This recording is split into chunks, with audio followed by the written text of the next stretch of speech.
Puji Tuhan, haleluya, selamat malam bagi semua teman-teman dimanapun Anda berada.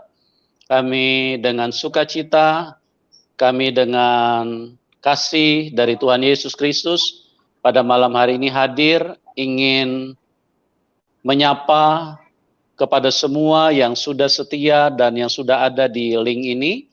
Dan kami terus berdoa kiranya semua kita ada di dalam kebaikan Tuhan, ada di dalam berkat Tuhan, dan sedapat-dapatnya bisa masuk di dalam kehendak dan rencana Tuhan yang sempurna.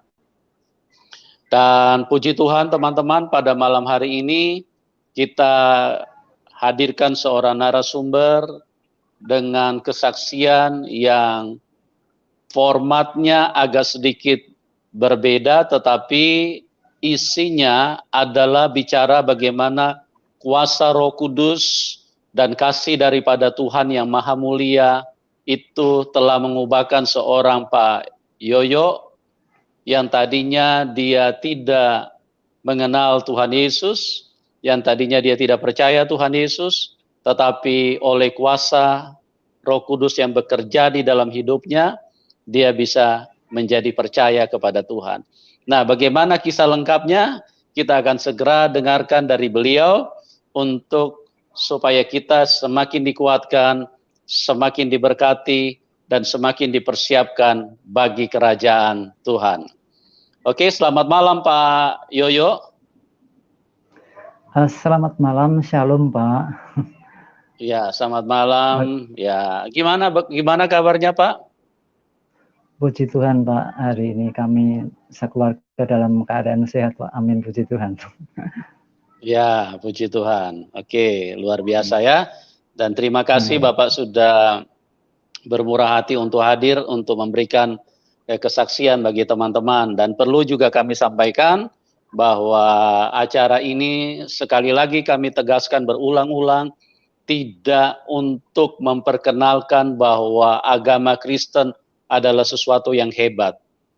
Itu sama sekali tidak penting dan juga tidak berkenan kepada Tuhan. Yang ingin ditampilkan dari acara ini adalah kasih Tuhan Yesus Kristus yang ingin dibagikan kepada Anda semua, yang ingin di-share buat Anda semua.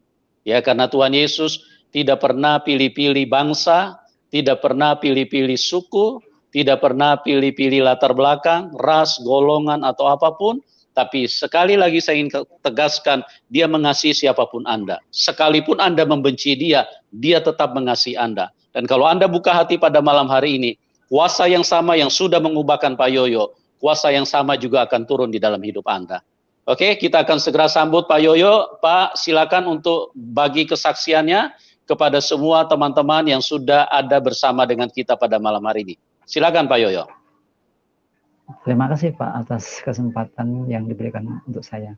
Sebelumnya saya sapa dulu kepada saudara-saudara yang terkasih di dalam Tuhan Yesus. Shalom, selamat malam. Kemudian juga para penonton yang dari saudara-saudara Muslim. Assalamualaikum warahmatullahi wabarakatuh. Salam sehat-sehat selalu. Baiklah saudara-saudaraku, kami akan menyaksikan dulu kesaksian ini. Namun sebelumnya, perkenalkan, nama saya Y. Iswanto. Saya berasal dari daerah Jawa Tengah. Dan sebelum kesaksian ini, saya akan memberikan penjelasan sedikit tentang apa itu arti kesaksian. Karena banyak ya di antara saudara-saudara kita yang kadang memberikan sesuatu kesan kurang fair gitu ya, bahwasanya kesaksian ini bukanlah sesuatu yang dianggap sepele ya. Kesaksian itu sebenarnya bukan suatu cerita atau dongeng, tetapi kesaksian ini adalah merupakan satu pengalaman yang berasal dari Tuhan Yesus Kristus, lalu diberitakan kepada saudara-saudara semua. Artinya kesaksian ini yang bertanggung jawab adalah saya sendiri terhadap Tuhan. Dan kesaksian ini punya tanggung jawab maupun akibat ya saudara-saudara. Contohnya misalnya kesaksian saya ini kesaksian yang bohong, kesaksian yang tidak jujur, maka saya akan mempertanggungjawabkan kepada Tuhan. Jadi kalau kesaksian itu saya bohong, berarti saya sudah membohongi Tuhan. Tetapi kalau kesaksian ini kesaksian yang jujur dan tulus dan benar, maka Tuhan akan menjadi senang. Karena tujuan kesaksian sendiri, kesaksian itu untuk memuji dan memuliakan nama Tuhan, untuk memasyurkan nama Tuhan atas apa yang sudah saya terima, yaitu dari kehidupan lama menjadi kehidupan baru. Nah, sebelum itu saudara-saudaraku, saya punya prinsip bahwa saya orang hidup beragama itu, saya pikir semua umat beragama itu tujuan utama beragama adalah untuk mencari kehidupan yang kekal. Orang hidup beragama itu tidak hanya mencari kebenaran, saudara-saudaraku ya, karena orang benar itu belum tentu selamat. Tetapi kalau udah selamat itu sudah pasti benar. Nah, jadi poin saya di sini begini. Mari saudara-saudaraku kita bersikap yang bijak dan fair ya. Mungkin ada di antara saudara-saudaraku yang kurang mungkin kurang percaya dengan kesaksian ini. Misalnya itu hanya kesaksian itu hanya settingan atau sesuatu yang itu bukan orang dari Islam dan lain sebagainya. Nah, namun saya mengharapkan mari kita bersikap fair, misalnya saudara-saudara bisa mengukurkan kesaksian dari para murtadin dari Islam masuk ke Kristen, lalu saya juga berharap saudara-saudara bisa mengukurkan dari para murtadin yang dari Kristen masuk ke Islam. Nah, intinya di sini saya mau jangan ada dusta di antara kita. Kalau misalnya hitam, katakan hitam, tetapi kalau putih, katakan putih. Nah, untuk itu, saudara-saudaraku, mari kita bersikap lebih dewasa, bersikap lebih bijak dalam memahami tentang kesaksian ini sendiri. Karena kesaksian ini yang bertanggung jawab adalah saya dengan Tuhan. Jadi misalnya kesaksian saya ini bohong, berarti saya sudah membohongi Tuhan. Tetapi kalau kesaksian saya benar dan tulus, maka Tuhan akan senang. Dan bagi saudara-saudara pun, kalau saudara-saudara bisa mengambil hikmah dari kesaksian saya ini, maka saudara-saudara pun juga akan mendapat berkat, gitu ya. Berkat apa yang dapat saudara-saudara dapatkan? Antara lain yaitu berkat pengalaman atau pengetahuan, berkat sukacita bagi saudara-saudara yang seiman, dan lain-lain banyak sekali berkat-berkat yang didapatkan, tetapi dengan catatan apabila bisa mengambil hikmah dari kesaksian ini tadi. Nah, baiklah saudara-saudaraku, sebelum saya lanjutkan, saya dilahirkan dari keluarga besar Muslim. Saya dari 8 bersaudara, saudaraku. 8 bersaudara, yang satu meninggal, tinggal 7 orang bersaudara. Jadi dari 7 orang bersaudara tersebut, hanya saya satu-satunya yang menjadi pengikut Kristus. Saudara-saudara semua, ada kata-kata, tak kenal maka tak sayang. Itu memang benar, saudara-saudaraku. Demikian juga, kalau belum mengenal tentang anugerah keselamatan atau kuasa Roh Kudus yang sudah bekerja kepada kita, pada saya terutama, maka saya pun waktu itu juga tidak tahu sama sekali. Tetapi setelah saya membiarkan diri saya untuk membiarkan masuk Roh Kudus bekerja di dalam hati saya, maka semua akan tersingkapkan. Baiklah saudara-saudaraku, tadi saya mengatakan bahwa tidak kenal adalah tidak sayang. Lalu kalau ada akibat, pasti ada sebab. Tidak mungkin tidak ada sebab lalu ada akibat. Nah, dulu saya sebagai umat muslim seperti para murtadin yang lain, itu saya sangat rajin, sangat tekun dan giat sekali ya. Karena waktu itu menurut saya agama yang saya yakini itu agama yang paling masuk akal, karena Allahnya itu ada satu, lalu nabinya ada satu, yaitu Nabi Muhammad waktu itu ya. Terus Allahnya Allah Subhanahu wa taala.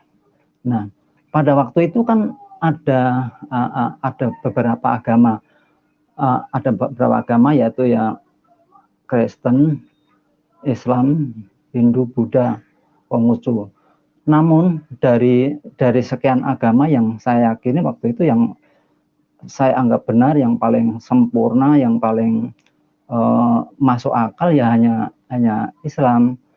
Sebab kalau saya melihat dari agama Kristen itu kan Allahnya itu kan punya anak, saudara.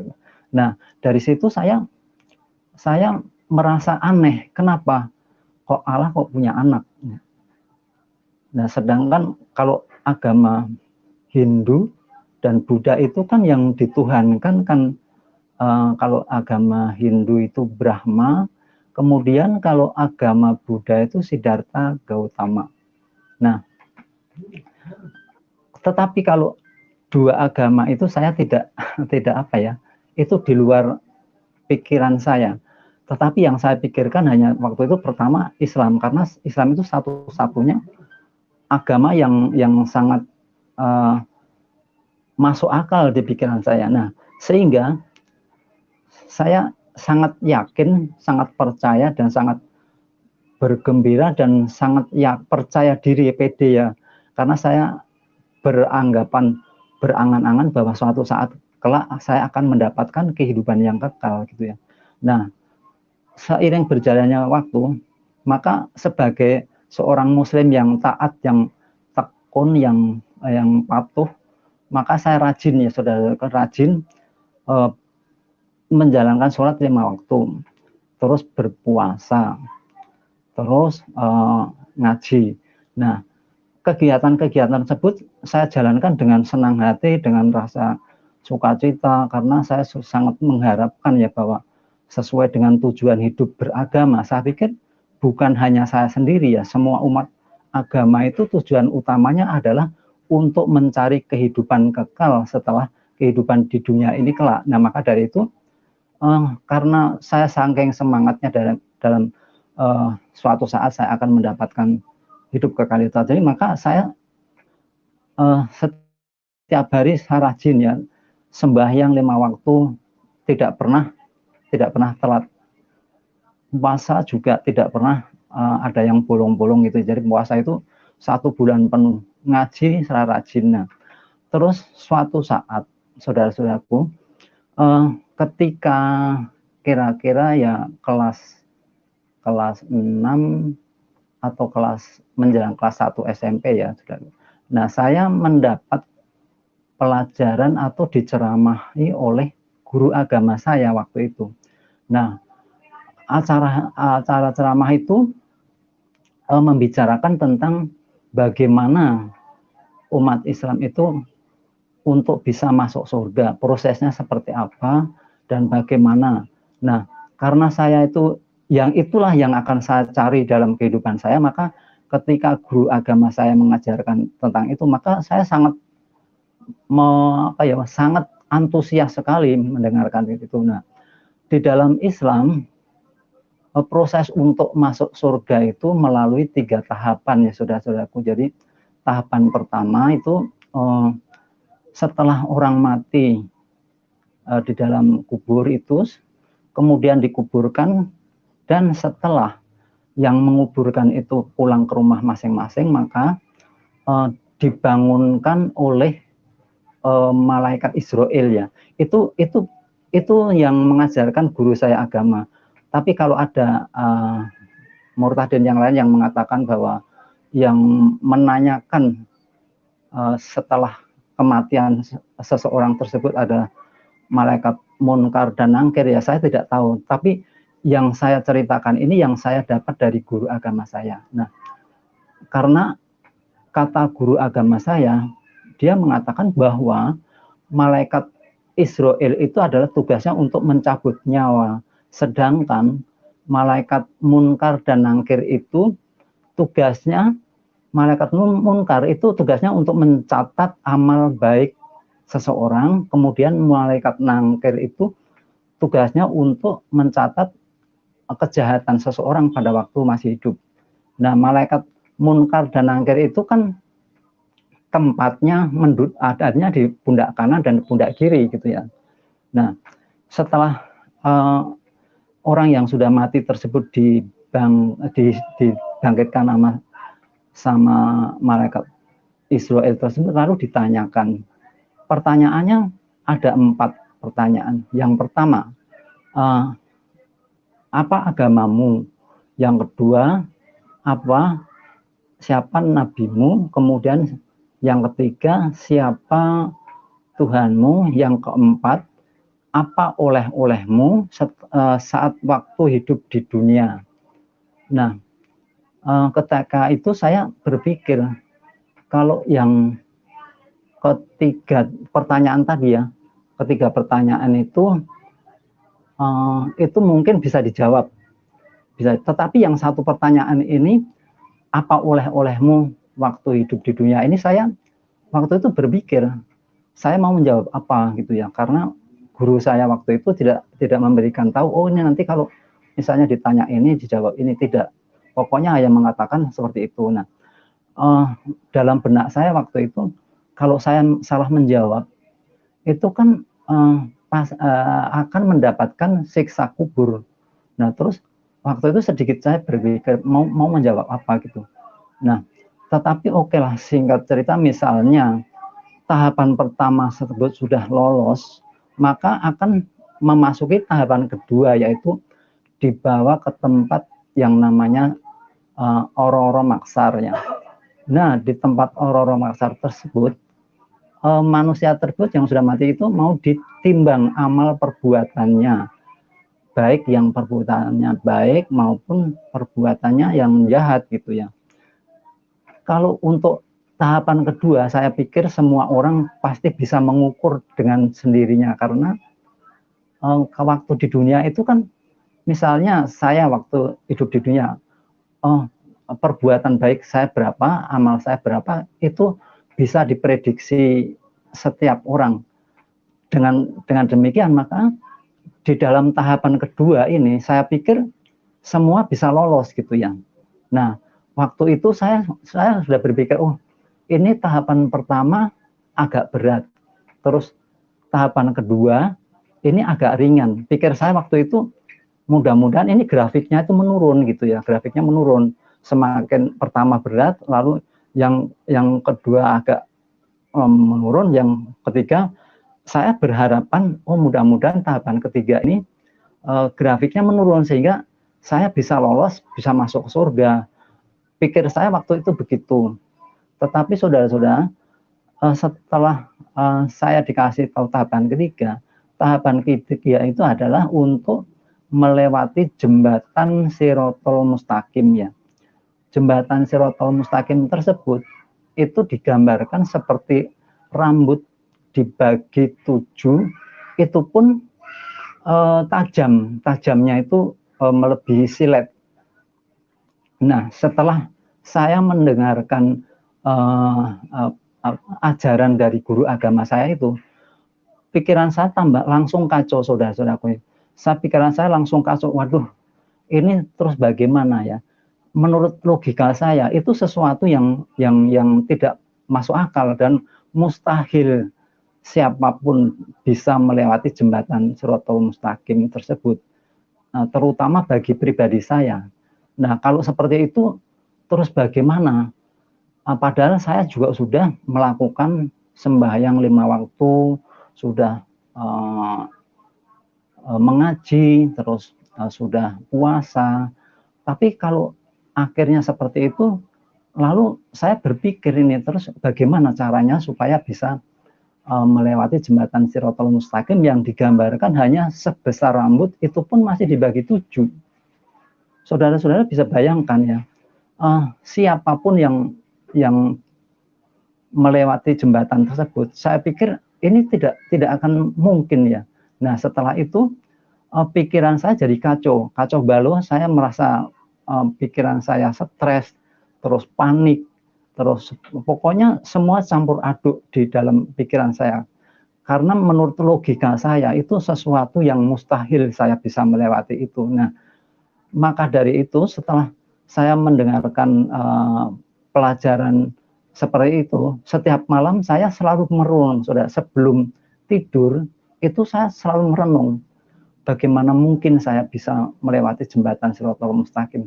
Nah, semenjak itu saya baru sadar, saya baru mengerti bahwa ternyata untuk memahami segala sesuatu itu, termasuk ya waktu itu Al-Quran, itu ternyata harus dipahami dari dalamnya. Artinya begini, saya mulai saat itu baru sadar bahwa memang benar untuk mengutamakan kemurnian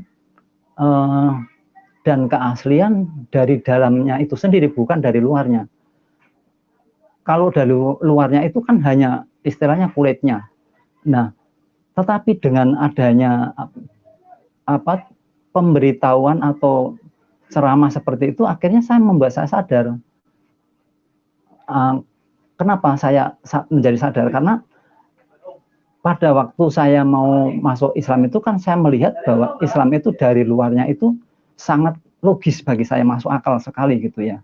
Nah, tetapi ternyata setelah mengetahui dalamnya, itu membuat pikiran saya menjadi kacau balau dan itu membuat hati saya sadar.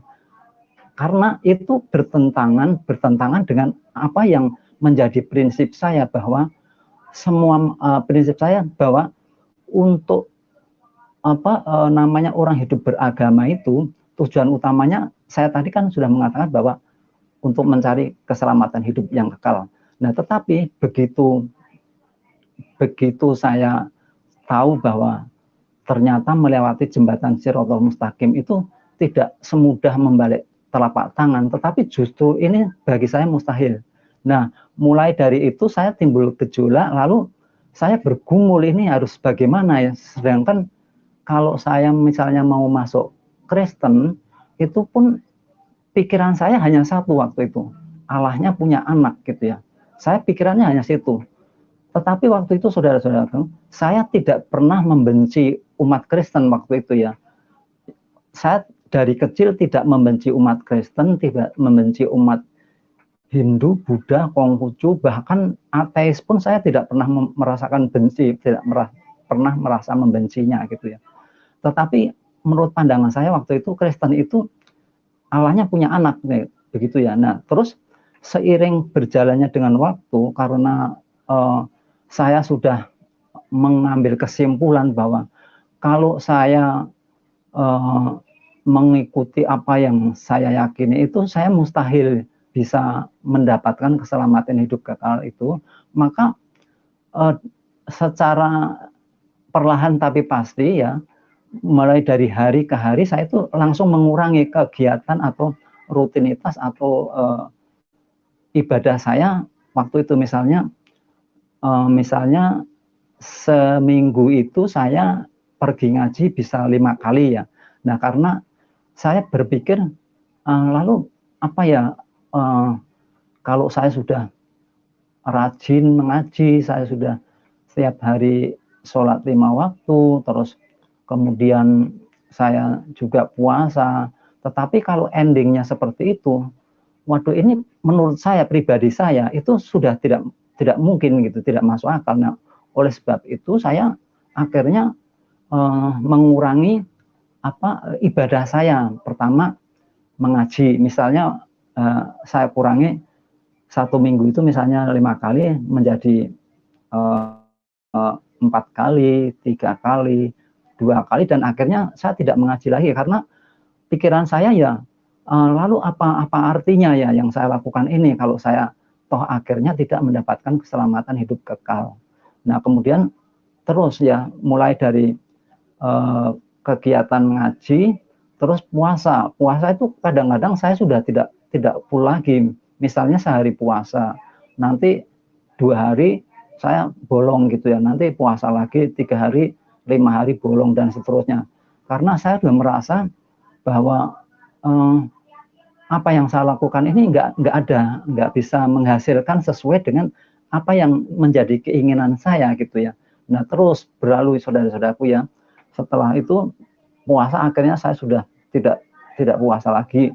Nah, demikian juga sholat semakin hari semakin saya kurangi terus. Nah, akhirnya pada kelas 3 SMP itu sampai ya mulai kelas 3 SMP itu saya jadi Islam KTP, saudara-saudaraku. Nah, dalam waktu itu saat saya menjadi Islam KTP itu, kemudian saya bergaul. Saya kan punya teman kelompok, antara kelompok Kristen, anak-anak kelompok Kristen, dan juga anak-anak kelompok Islam. Nah, dari situ saya selalu memperhatikan antara yang kelompok dari Islam dan kelompok dari Kristen ini. Setiap hari saya perhatikan itu teman-teman saya semua. Nah, dari situ setelah saya perhatikan ya, kenapa ya kalau dari anak-anak kelompok Kristen ini saya lihat dari tutur katanya,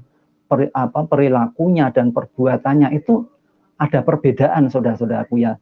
Tetapi saya di sini mengatakan itu hanya kelompok yang saya alami waktu itu ya. Saya tidak mengatakan bahwa semua kelompok di Islam itu begini, Kristen itu begini, tidak. Waktu itu saya hanya mengatakan bahwa saya menilai antara teman-teman saya yang kelompok Kristen dan kelompok Islam. Nah, dari situ saya menyimpulkan bahwa kelompok Kristen itu kok anak-anaknya tidak pernah ya mengatakan kasar gitu ya. Sedangkan dari teman-teman saya sendiri Islam itu sering mengatakan kata-kata yang kasar gitu. Nah, tetapi di sini saudara-saudaraku, saya tidak menjelekkan yang satu dan tidak memuji yang lain gitu ya, tidak. Saya berbicara realita apa yang saya alami waktu itu. Nah, dari situ saya perhatikan terus. Nah, akhirnya karena ini Kristen itu seperti apa ya, kok anak-anaknya kok beda dengan teman-teman saya Muslim gitu. Apakah itu juga hanya bungkusnya atau itu sampai ke dalam-dalamnya gitu ya. Nah, setelah itu sampai terus saya lebih bergaul ke teman-teman Kristen ini ketimbang teman-teman Muslim. Itu tiap hari saya bergaul. Nah, itu saya pelajari terus ya.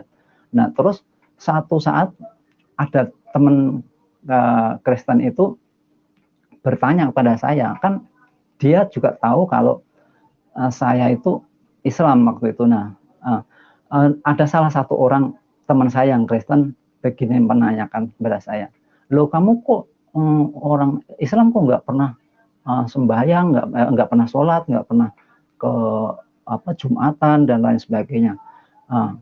Teman saya itu saudara-saudaraku yang Kristen itu, kalau saya tangkap dia itu menasehati saya supaya kalau memang Islam ya jalankan sesuai dengan apa yang kamu yakini gitu. Intinya seperti itu. Nah, tiap hari teman saya itu mengingatkan saya, kalau memang kamu Islam ya sudah, kamu itu harus jangan seperti itu, jangan menggantung diri.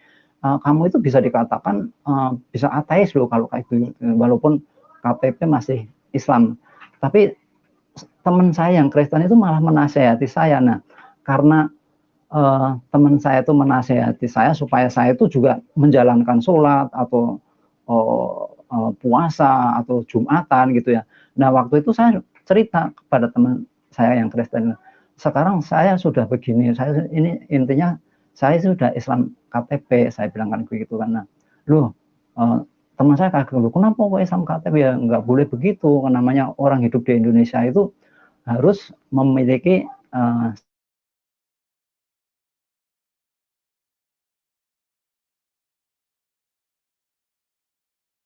halo. Halo. Halo Pak. Ya silakan Pak, bisa dengar. Oh iya Ya, iya. ya silakan Pak, silakan. Ya. Tadi sempat hilang suara Bapak. Dilanjutkan Pak. Ya. Setelah teman saya itu menasihati dari hari ke hari, lalu karena saya jawab ya itu tadi ya, karena saya sekarang ini kan lagi kalut ya, terus pikiran saya itu udah kacau balau gitu. Maka dari itu saya waktu itu menjadi Islam KTP. Nah, terus karena tiap hari bergaul dengan teman saya yang Kristen itu, dia satu saat menawarkan ya, dia tidak mengajak saya ke gereja, tidak, dia menawarkan. Nah, namanya menawarkan itu kan kalau diterima ya syukur, enggak pun tidak masalah gitu ya. Setelah dia menasehati saya supaya kalau Islam ya harus menjalankan 5 waktu dan lain sebagainya, tetapi saya tetap menjawab bahwa saya itu tetap memilih untuk Islam KTP dulu. Nah, setelah itu dia menawarkan kepada saya, menawarkan bagaimana kalau daripada kamu Islam KTP, saya tawarkan aja ikut ke gereja gitu. Dia tidak mengajak loh. Ini bukan mengajak, tapi dia menawarkan diri. Nah, namanya menawarkan kan kalau mau ya syukur, enggak pun tidak masalah gitu ya. Nah, terus waktu itu saya bilang begini, ya coba deh nanti saya pikirkan dulu gitu ya. Nah, terus kemudian besok harinya minggu depannya lagi dia menawarkan lagi, bagaimana sudah dipikir-pikir atau belum. Nah, saya bilang gimana ya, ini kan kenapa ya kok Kristen itu Allahnya punya anak gitu. Nah, dia bilang, oh itu sebenarnya bukan seperti itu pemahamannya, itu Kristen Allahnya punya anak itu bukan seperti itu gitu ya. Tetapi itu hanya sebutan gitu ya. Waktu itu teman saya Kristen itu mengatakan bahwa itu hanya sebutan gitu. Tapi dia tidak menjelaskan detailnya seperti apa. Nah, maka dari itu tawaran kedua itu saya tolak, saudara-saudaraku ya. Masih saya tolak. Ya coba deh nanti saya pikir dulu. Waktu itu saya begitu. Nah, kemudian minggu berikutnya, minggu ketiga itu dia menawarkan lagi, bagaimana sudah dipikirkan atau belum, kata dia. Sebenarnya sih sudah sih. Terus akhirnya dia menawarkan begini lagi, ayo daripada kamu gantung, istilahnya gitu ya, gantung, kamu nggak punya pegangan hidup, kamu tuh harus punya pegangan hidup. Sekarang sekali lagi saya tawarkan ke kamu, ke gereja aja nggak apa-apa, pokoknya nggak usah ikut kebaktian, tapi ke gereja aja, ngelihat saja, mau duduk di luar juga nggak apa-apa. Nah, saudaraku, setelah tawaran yang ketiga itu, maka saya langsung ikut ke gereja. Waktu itu ketika saya ikut ke gereja untuk tawaran yang ketiga itu, saya merasa aneh ya. Saya merasa aneh. Memang saya masuk, tapi saya di belakang sendiri. Terus saya hanya melihat saja. Terus saya perhatikan, oh ternyata Kristen itu seperti itu ya ibadahnya. Terus ya nyanyi-nyanyi, terus kadang berdiri, kadang duduk gitu ya. Waktu itu saya juga kok sembahyangnya, cara ibadahnya kok enggak kusuk seperti saya dulu ya, tapi kenapa ya kok seperti ini gitu. Nah, terus langsung setelah ke gereja itu saya pulang. Nah, terus minggu berikutnya, saudara-saudaraku, teman saya tanya, bagaimana besok, misalnya hari Sabtunya nih, besok mau ke gereja lagi atau enggak. Nah, waktu itu saya ikut, saudara, ikut lagi. Nah, terus minggu pertama, kedua, ketiga, sampai ke kira-kira sampai ke 4 atau kelima. Nah, saudara-saudara, setelah saya minggu kelima ke gereja itu, padahal waktu itu saya tidak sama sekali tidak ikut ibadah, cuman ikut-ikut aja gitu. Nah, setelah minggu kelima, saudara-saudaraku, saya tidak tahu, waktu itu saya tidak tahu kuasa apa yang menyertai saya gitu ya. Yang pasti rasa kalut, rasa sedih, rasa trauma, rasa stres di dalam pikiran saya itu langsung hilang, saudara-saudaraku. Padahal saya belum mengikuti ibadah itu, tapi ajaib, saudara-saudaraku, kenapa kok saya tidak mengikuti ibadah, kok saya rasanya itu pikiran saya sudah plong gitu ya, sudah nggak mikirin apa-apa lagi gitu ya. Namun waktu itu saya juga belum mau menerima Yesus sebagai juru selamat, saya belum, masih agak jauh. Nah, setelah itu teman saya yang ngajak gereja, bagaimana udah ke gereja sekian kali gitu ya. Saya intinya walaupun saya belum masuk Kristen, tetapi saya jujur ini pikiran saya yang kacau balau itu sudah hilang. Saya tidak tahu ini kuasa apa saya gitu ya. Nah, terus setelah itu saudara-saudara, tidak begitu lama familinya teman saya itu yang dari Papua beserta keluarganya termasuk anak kecil masih sekolah TK ya, sudah datang dari Papua ke Jogja. Nah, setelah itu teman saya yang ngajak ke gereja itu satu hari bilang sama saya, ayo kita ke rumah saudara saya itu baru datang dari Papua, dia bilang gitu kan. Nah, terus saya ikut ke Papua. Nah, ikut ke rumah saudaranya teman saya itu. Setelah sampai di rumah temannya saudara saya itu, saya panggil saja familinya teman saya itu Om ya. Setelah saya sampai di rumah di Om itu, saya diperkenalkan sama teman saya, ini teman saya gini-gini gitu ya. Terus saya perhatikan lagi, loh, kenapa ya kok keluarga Kristen itu kok beda dengan keluarga orang tua saya, dengan keluarga-keluarga yang lain. Nah, di situ saya memahami ya, sedikit demi sedikit memahami. Oh, ini ya, apakah ini seperti yang dikhotbahkan di gereja? Kan kalau di gereja itu setiap hari, setiap minggu khotbah itu selalu membicarakan kasih. Tapi waktu itu saya cuma dalam hati saya tidak berkata kepada teman saya, apakah ini yang dinamakan buah kasih ya? Apakah ini yang namanya untuk mengenal seseorang itu dari buahnya, dalam hati saya. Nah, terus singkat cerita waktu itu si Om itu bilang kepada saya, ayo ikut ke Papua saja, kata dia gitu. Ikut saya ke Papua. Nah, waktu itu kan namanya saya juga baru kenal sekali, terus saya mau diajak ke Papua. Pikir saya waktu itu kan kalau saya ke Papua kan berarti jauh dengan orang tua, jauh dengan sanak saudara dan lain sebagainya. Nah, waktu itu ketika omnya itu mengajak saya ke Papua, maka saat itu juga saya tolak mentah-mentah. Saya bilang begini, Om, saya ini kan masih sekolah, Om, masih sekolah. Terus kemudian saya kalau ke Papua kan jauh dari orang tua saya, jauh dari saudara-saudara saya dan juga teman-teman di sini. Nanti sana saya punya teman baru, saya juga bagaimana ya? Intinya waktu itu saya tolak mentah-mentah. Nah, setelah itu saya pulang ke rumah. Nah, terus besok harinya lagi itu saya datang lagi ke rumah Om itu bersama teman saya. Nah, kalau kemarin saya ngobrol dengan omnya, kali ini saudara-saudaraku, saya ngobrol dengan anaknya yang masih TK itu tadi.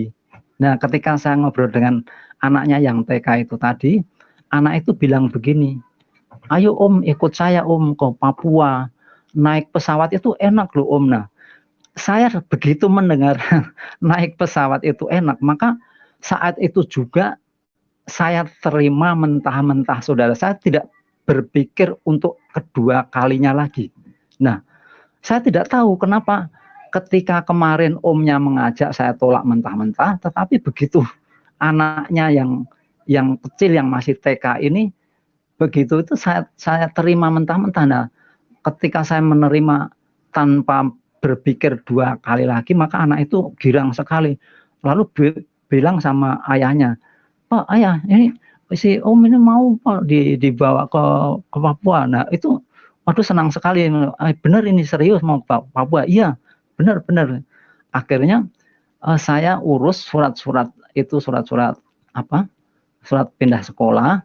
Kemudian 2 minggu kemudian langsung terbang ke Papua dari Surabaya, lewat dari Surabaya langsung transit di Manado, transit di Sorong ya kalau tidak salah waktu itu, terus akhirnya sampai Papua. Nah, pada waktu saat naik pesawat itu saudara-saudaraku ya, memang pada saat take off itu ya, itu ada rasanya, ada sedikit enak gitu ya. Tetapi menurut saya naik pesawat itu tidak enak. Nah, ketika saya sudah sampai di udara itu ya, sampai di udara itu, saya masih menunggu-nunggu ini.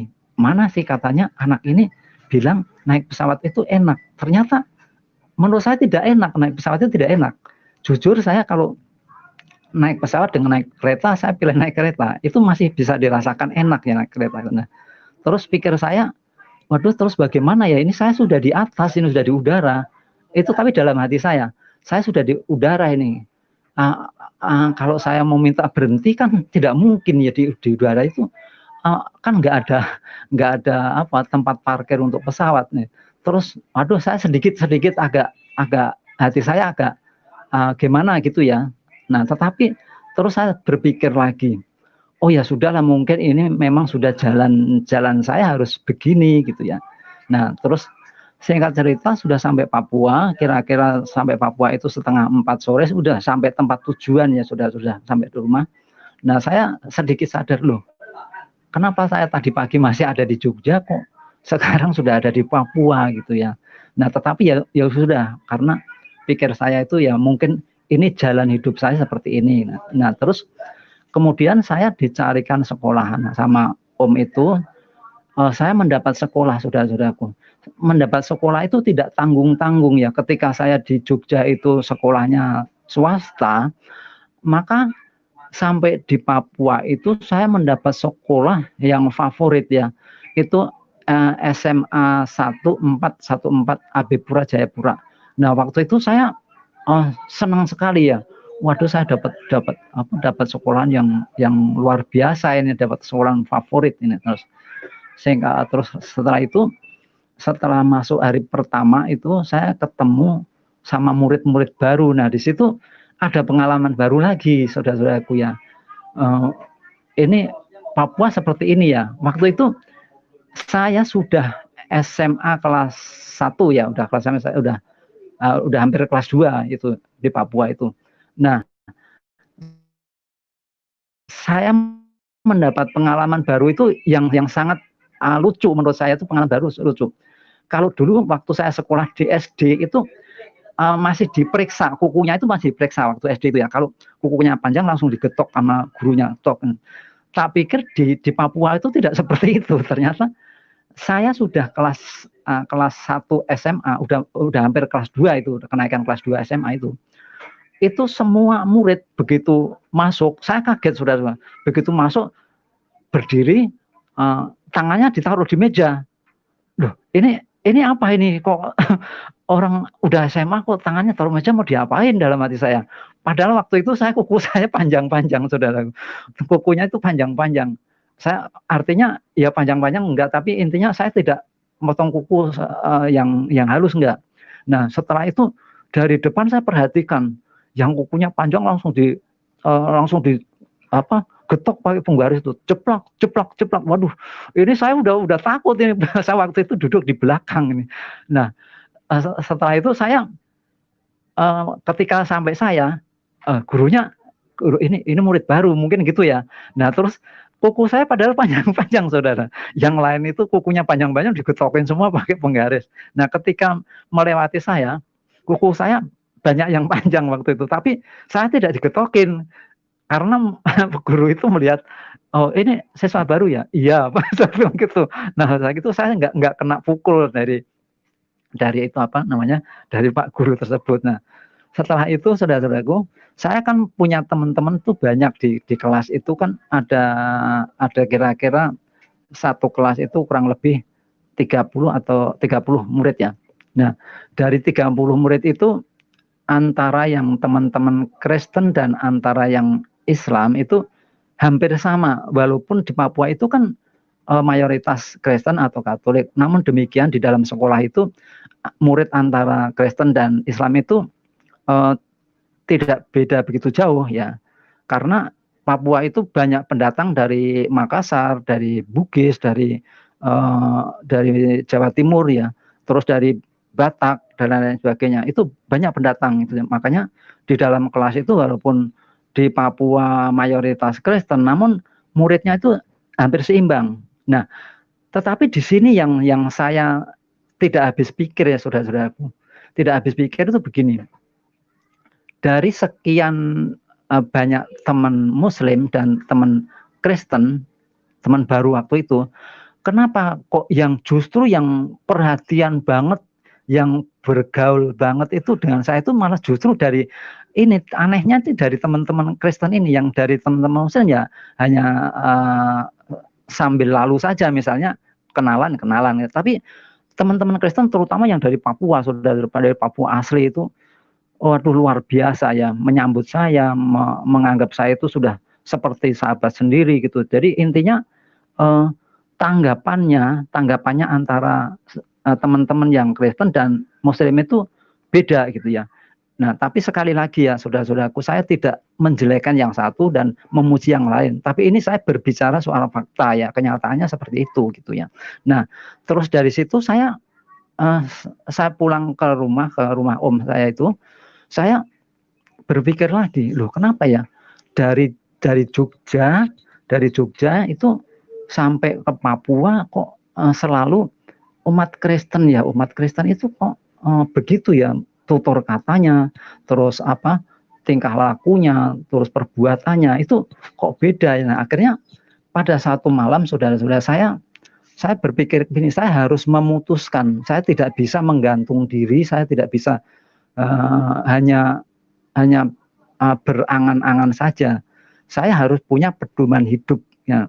Maka dari itu begini saudara-saudaraku ya, pada suatu malam saya membuat keputusan begini, kalau saya tetap mempertahankan keyakinan saya yang lama, saya mustahil bisa melewati jembatan Shirathul Mustaqim tersebut.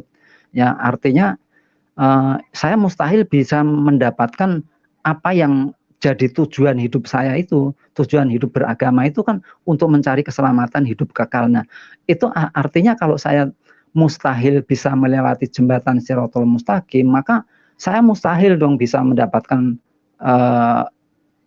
surga, mustahil saya bisa masuk surga. Nah, ketika itu saya berpikir, kalau begitu begini saja dalam hati saya, kalau seandainya pun saya menjadi pengikut Kristus atau menjadi Kristen, andai kata saya juga tidak mendapatkan kehidupan kekal, lalu apa bedanya ya? Apa bedanya? Sama-sama tidak mendapatkan hidup kekal. Nah, maka dari itu, waktu itu saya sebelum gambling ya, akhirnya saya kalau sama-sama tidak bisa mendapatkan hidup kekal, maka kenapa saya tidak gambling gitu ya? Maka waktu itu saya gambling saja. Tetapi sebelum mengatakan saya gambling, saya hanya mengatakan begini, hidup matiku di tangan Tuhan Yesus. Kalau saya harus tidak mendapat keselamatan hidup kekal pun itu tidak apa-apa, yang penting hidup mati bersama Tuhan Yesus. Saya waktu itu seperti itu. Nah, terus esok harinya saya cerita sama om yang mengajak saya itu, begini om, saya pengen menjadi pengikut Kristus, saya mau masuk Kristen om, saya mau gambling, saya bilang. Om saya kaget, tuh gambling apaan gitu. Om mengikut Tuhan Yesus itu tidak ada kata-kata gambling seperti itu gitu ya. Nah, om saya kaget mungkin ya. Ya sudah, pokoknya intinya saya mau mengikut Tuhan Yesus, gimana ya om. Nah, terus setelah itu ya sudah, kalau memang itu maumu sendiri ya, saya tidak memaksa, saya tidak pernah mempengaruhi kamu. Kalau memang itu sudah keinginanmu sendiri ya, kalau menjadi Kristen itu ya harus dibaptis. Nah, terus saya tanya, bagaimana Om, saya baptisnya kapan, terus prosesnya seperti apa gitu ya. Nah, terus kalau sebelum baptis itu kan harus ada pembekalan atau istilahnya di training dulu gitu ya. Sebelum dibaptis itu kan istilah di training dulu beberapa minggu gitu, setelah itu baru dibaptis. Nah, pada saat saya dikasih pembekalan itu, saudara-saudaraku, saya baru tahu, saya benar-benar baru sadar bahwa mulai dari teman saya yang mengajak ke gereja itu, terus Om, terus anak kecil itu tadi, semua itu ternyata sudah direncanakan oleh Allah yang Maha Kuasa itu sendiri. Sudah direncanakan oleh karya Roh Kudus. Saya yakin 100% bahwa semua itu bukan karena kebetulan saja, tetapi memang semua itu sudah karya Roh Kudus ya, saudara-saudaraku ya. Tetapi yang saya heran, saudara-saudaraku ya, ini ketika saya diajak oleh Om itu, saya tolak mentah-mentah, saudara-saudaraku. Nah, ketika saya diajak Om ini, saya tolak mentah-mentah. Tetapi kenapa ketika saya diajak anak ini, saya terima mentah-mentah? Nah, padahal saudara-saudara, kalau misalnya saya mau ikut ke Papua, seharusnya kan saya menerima tawaran Om ini, karena Om ini kan sudah tahu tanggung jawab, misalnya ke Papua itu harus menyekolahkan, harus membiayai hidup gitu ya. Logikanya seperti itu. Nah, kalau anak-anak itu kan taunya apa ya, anak masih sekecil itu ya, sekecil itu kok tapi saya malah justru seakan-akan itu lebih percaya pada anak daripada orang tua. Ini sangat tidak masuk akal kalau mau dinalar pakai logika ya. Sangat tidak masuk akal. Nah, dari situlah saya mengetahui bahwa ternyata kuasa Roh Kudus itu sangat luar biasa. Kalau sudah bekerja di dalam hati kita, maka apapun saudara-saudara, maka apapun keinginan manusia itu tidak akan sanggup melawan kuasa Roh Kudus yang sudah masuk di dalam hati kita. Nah, jadi saya memahami, sekarang saya baru paham semuanya ya. Kenapa? Ketika Roh Kudus bekerja kepada teman saya sekolah itu tadi, terus bekerja kepada Om itu tadi, saya masih belum luluh untuk menerima Yesus sebagai juru selamat kami. Tetapi ketika anak kecil ini, ketika Roh Kudus bekerja melalui anak kecil ini, saya tidak berdaya, saudara-saudaraku. Saya langsung terima, langsung luluh. Nah, itulah saudara-saudara, kuasa Roh Kudus itu luar biasa. Jadi walaupun anak kecil yang dipakai alat untuk menyelamatkan umat yang dipilihnya oleh Tuhan sendiri, maka itu tidak ada yang mustahil, saudara-saudaraku. Nah, dari situ saya juga sedikit memahami kenapa kok saya tidak percaya dengan ayahnya, tapi malah justru kepada anaknya. Karena ada tertulis ya, saudara-saudaraku, di dalam Alkitab itu, tapi saya kurang hafal ayatnya. Tapi yang jelas ada tertulis bahwa anak kecil inilah yang akan mempunyai kerajaan surga. Nah, dari situ saya belajar memahami lagi, oh ternyata Roh Kudus itu lebih memilih ya untuk menyatakan kuasanya, itu lebih memilih kepada orang-orang yang hatinya bersih.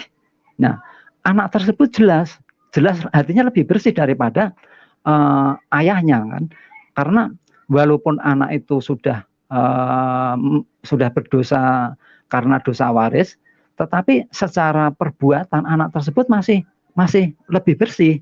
Nah, itu pelajaran rohaninya, bahwa intinya Roh Kudus itu kalau bekerja kepada orang yang hatinya bersih itu sangat luar biasa, saudara. Tidak ada satu orang pun yang sanggup melawan kuasa Roh Kudus. Sekalipun orang mengeraskan hatinya sekeras batu karang, itu pun akan hancur oleh karena kuasa Roh Kudus. Nah, dari situ saya lalu memahami selanjutnya bahwasanya ternyata apa ya, kuasa Roh Kudus itu bisa bekerja melalui apapun, melalui siapapun, kapanpun itu bisa terjadi. Jangankan melalui sesama anak-anak Tuhan ya. Sedangkan Roh Kudus itu bisa bekerja melalui orang-orang yang tidak mengenal Tuhan sekalipun, itu bisa dipakai kalau memang Tuhan mau memakai seseorang tersebut. Nah, saudara-saudara, itu kesaksian saya yang menurut perjalanan saya dari sebelum menerima Tuhan Yesus sampai menerima Tuhan Yesus. Nah, di samping itu saudara-saudara, begini, saya akan singgung sedikit. Memang banyak ya saudara-saudaraku para murtadin yang kesaksiannya itu kebanyakan mengalami perjumpaan langsung dengan Tuhan Yesus gitu ya, misalnya melalui mukjizat, melalui penampakan diri, melalui mimpi, melalui jamahan hati secara langsung, itu memang banyak ya. Tetapi untuk saya, saudara-saudaraku, saya tidak mengalami itu semua. Karena apa, saudara-saudara? Tuhan itu Maha tahu. Tuhan itu bisa mengukur setiap hati manusia. Manusia ini yang mau dipilih itu kadar keluluhan hatinya itu seperti apa gitu ya. Jadi menurut saya, semakin orang itu semakin membenci kekristenan, semakin tidak suka dengan kekristenan, biasanya ya, atau yang menurut pengalaman saya, Tuhan sendiri yang menangkapnya gitu ya. Tuhan sendiri yang menangkapnya. Apalagi yang orang yang suka, pokoknya intinya orang-orang yang membenci kekristenan ya, seperti kesaksian Markus Ali Tamimi, terus kesaksiannya Manopo, dan kesaksiannya Ibu Fatimah Sakdia. Nah, mereka itu dijumpai langsung atau melalui pengalaman Yesus langsung, karena mereka itu kalau cuma diinjili, saudara-saudara, mereka tidak akan mempan ya, dengan diinjili sampai dari pagi sampai malam, sampai pagi pun belum tentu mempan, karena Tuhan tahu. Nah, karena orang-orang tersebut itu diinjili tidak mempan, maka Tuhan sendiri yang menangkap mereka dengan caranya Tuhan sendiri. Tuhan itu punya jalan sendiri. Jalan manusia itu bukan jalan Tuhan. Dan cara Tuhan untuk menyelamatkan, untuk memilih anak-anak ketebusannya itu tidak harus menampakkan diri dan lain sebagainya, mengalami mujizat dan sebagainya, tidak. Tapi Tuhan tahu ukurannya, seperti saya ya, misalnya seperti saya, seperti Bapak Saifuddin Ibrahim, seperti Bapak Elias Zulkifli, itu menurut saya, walaupun ketiga yang saya sebutkan ini tadi tidak mengalami perjumpaan dengan Tuhan Yesus, namun saya dan yang saya sebutkan itu tadi hanya cukup membuka hati, saudara-saudaraku ya. Kalau kita mau membuka hati ya, untuk Roh Kudus itu masuk ke dalam hati kita, maka semuanya itu akan disingkapkan. Kebenaran yang sejati, siapa Allah yang sejati, keselamatan hidup kekal yang sejati, itu semua akan diungkapkan, akan disingkapkan melalui karya Roh Kudus yang sudah ada di dalam hati kita semua gitu ya. Jadi untuk menerima Yesus sebagai juru selamat dan penebus dosa secara pribadi, itu tidak harus saya menunggu biar mengalami perjumpaan dengan Yesus sendiri. Saya menunggu biar saya mimpi ketemu Tuhan Yesus, baru saya mau menerima Yesus sebagai juru selamat. Tidak seperti itu, saudara. Jadi untuk menerima Tuhan Yesus secara pribadi itu hanya cukup ya. Syaratnya itu hanya sangat sederhana sekali. Kalau kita mau membuka diri, membuka hati kita untuk kuasa Roh Kudus itu bekerja di dalam hati kita, maka kita pun juga akan memperoleh keselamatan hidup kekal gitu ya. Lalu bagaimana ya antara orang-orang yang menerima keselamatan hidup kekal itu melalui perjumpaan langsung dengan Tuhan Yesus, dan lalu bagaimana dengan saya ya, seperti saya yang hanya membuka hati untuk Roh Kudus masuk ke dalam pribadi saya? Apakah keselamatan hidup kekal dan kasih sejahtera, sukacita, damai sejahtera di dalam hati itu apakah beda? Tidak, saudara, tidak ada beda.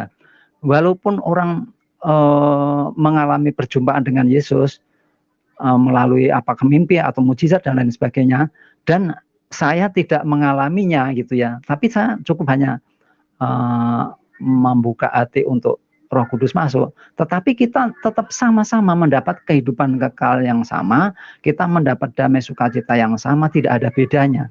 Oleh sebab itu, saudara-saudaraku, di dalam ada ayat yang lain yang mengatakan begini bahwa berbahagialah bagi orang yang tidak melihat namun percaya gitu. Nah, itu saya berpedoman pada itu. Walaupun saya tidak melihat, saya tidak mengalami perjumpaan dengan Tuhan Yesus, ya, tetapi saya sudah percaya gitu, sudah percaya. Maka dari itu antara orang yang mengalami perjumpaan dengan Yesus atau dengan yang membuka hati itu tetap mendapatkan damai sukacita, kesejahteraan yang sama, keselamatan hidup yang kekal yang sama. Nah, jadi begitulah saudara-saudaraku, ini kesaksian dari saya. Nah, untuk itu kalau waktu itu ya saya ditawari, ya istilahnya ditawari sama teman saya yang Kristen itu, ketika saya masih Islam saya ditawari. Nah, oleh sebab itu saudara-saudaraku, ini bagi saya juga hanya menawarkan kepada saudara-saudara semua yang ini saya cuma menawarkan, saya tidak pernah memaksa. Kekristenan itu tidak ada istilah memaksa, tetapi saya hanya menawarkan itu diterima ya syukur, tidak pun tidak masalah gitu ya. Namanya juga menawarkan. Nah, oleh sebab itu saya menawarkan bagi saudara-saudara yang belum menerima Yesus sebagai juru selamat dan penembus dosa secara pribadi, mumpung waktunya masih ada, saudara, masih diberikan kesempatan, maka saya menawarkan kepada saudara-saudara untuk membuka hati supaya Roh Kudus itu bekerja di dalam hati saudara-saudaraku semua, dan akhirnya saudara-saudara akan tersingkap semua kebenaran yang sejati, keselamatan hidup yang sejati, terus siapa Allah yang sejati gitu ya. Semuanya itu akan tersingkap oleh kuasa Roh Kudus sendiri. Walaupun sebenarnya belum mengetahui ya tentang kekristenan itu. Saya jujur waktu itu saya belum mengetahui sama sekali tentang kekristenan seperti apa gitu ya. Tetapi setelah saya memberikan hati, membuka hati untuk Roh Kudus masuk ke dalam pribadi saya, maka semuanya akan tersingkap. Saya dengan sendirinya, oleh karena kuasa dan pimpinan Roh Kudus, hikmat daripada Roh Kudus itu sendiri sudah menyingkapkan kepada diri saya sendiri, oh ini sebenarnya yang saya cari ya, sebenarnya yang saya cari selama ini, bahwa prinsip saya dari semula bahwa tujuan hidup beragama itu ya tujuan utamanya untuk mencari keselamatan hidup kekal. Dan inilah ya saudara-saudaraku pengalaman pribadi saya dari dulu yang saya sudah mati ya, sudah mati lalu dibangkitkan karena kuasa darah Yesus. Nah, maka dari itu sekarang saya sudah mendapatkan keselamatan hidup kekal melalui Tuhan Yesus Kristus saja. Nah, dan itulah satu-satunya juru selamat di dunia ini. Tidak ada yang lain, hanya Yesus. Mungkin seperti itu ya Bapak Yusuf Nabulu. Kemudian waktu dan tempat saya kembalikan kepada Bapak Yusuf Nabulu. Terima kasih. Oke, puji Tuhan. Ya, kesaksian yang luar biasa bagaimana kuasa Roh Kudus bekerja di dalam Pak Iswanto sehingga dia bisa menjadi percaya kepada Tuhan Yesus yang tadinya dia sama sekali tidak percaya ya. Semua yang disampaikan oleh Pak Iswanto itu mempunyai dasar yang tertulis di dalam firman Tuhan. Jadi ini seperti yang dikatakan oleh beliau bahwa kesaksian yang ditampilkan itu adalah sebuah pengalaman hidup. Jadi sebuah kenyataan apa yang terjadi di dalam kehidupan mereka, di dalam kehidupan daripada Pak Iswanto. Itulah yang namanya kesaksian. Kalau kita bersaksi sesuatu yang kita tidak lihat, kita tidak alami, itu namanya saksi dusta, itu namanya saksi palsu. Tetapi Pak Iswanto ini, dia mengalami, dan para murtadin yang kami hadirkan sebagai narasumber, itu mereka mengalami secara pribadi, makanya mereka bisa bersaksi. Jadi apa yang terjadi di dalam hidup mereka, itulah yang mereka saksikan. Jadi tolong kita semua bisa memahami bahwa tidak ada rekayasa ataupun hal-hal yang bersifat hanya ingin mencapai tujuan-tujuan tertentu. Oke teman-teman, seperti yang dikatakan tadi, saya sedikit ingin tambahkan supaya kita menjadi jelas ya bahwa Pak Iswanto satu ketika dia hanya mengikuti temannya ke gereja. Dia bukan mengikuti ibadah, tapi hanya ingin melihat orang Kristen itu beribadah seperti apa. Nah, puji Tuhan pada waktu itu apa yang tertulis di dalam firman Tuhan ini adalah kebenaran. Firman Tuhan ini adalah sesuatu yang bukan hanya sebuah tulisan, tapi ini hidup. Jadi kalau dia tertulis, ini akan dialami oleh setiap manusia yang mau buka hati.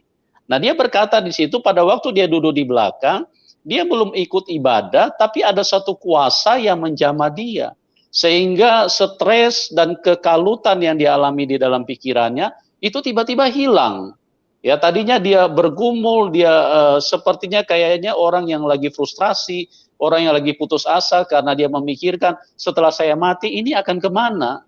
Ya karena apa yang dia dengar itu sudah membuat dia mengambil kesimpulan itu dia tidak mungkin bisa sampai ke surga. Karena yaitu dia katakan tadi bahwa dia harus melewati rambut yang dibelah 7. Ya jangankan rambut yang dibelah 7. Rambut yang digabung 70 kepala pun kita belum tentu bisa lewat. Karena kita tahu kekuatan rambut itu seperti apa. Apalagi rambut dibelah 7 terus kemudian ujungnya seperti silet yang sangat tajam. Sudah pasti itu menurut kesimpulan dari Pak Iswanto itu sesuatu yang tidak mungkin terjadi. Nah, damai sejahtera yang dialami yang membuat stresnya hilang pada waktu itu seketika sekalipun dia belum menerima Tuhan Yesus. Tapi itulah firman Tuhan, ada kuasa. Jadi Tuhan Yesus itu benar-benar Tuhan yang hidup, Tuhan yang real, dan itu tertulis di dalam Filipi 4.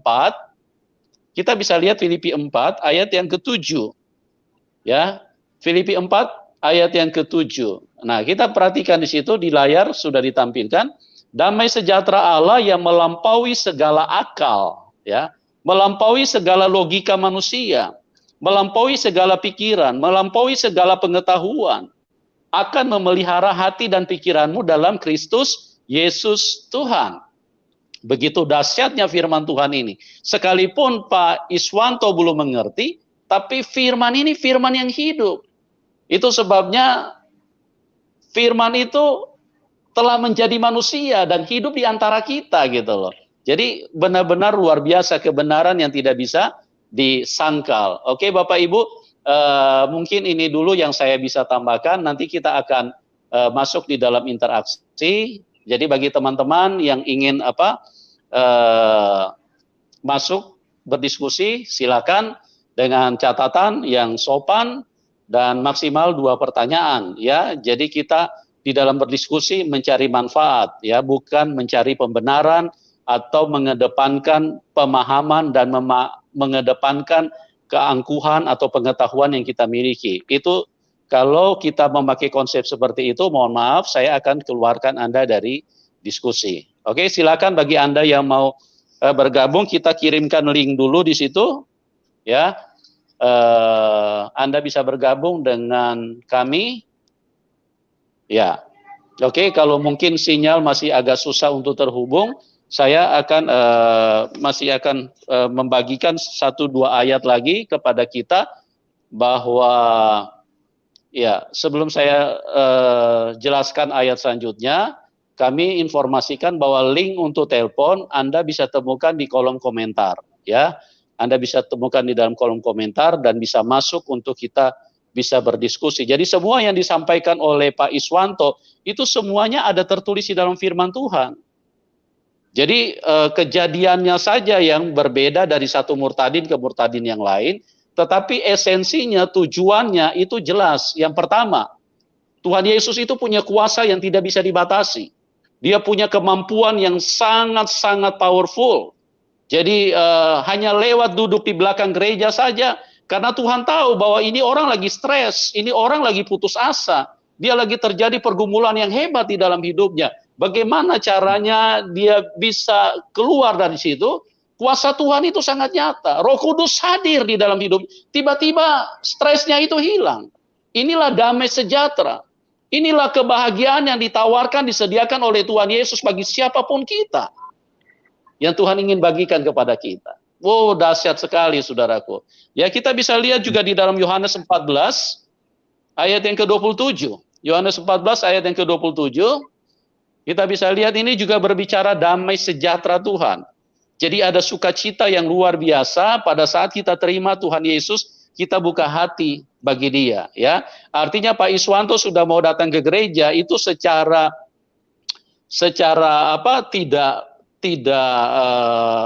secara tidak langsung Pak Iswanto sudah mulai membuka diri. Artinya dia coba ingin menelusuri yang mana yang harus dia percayai.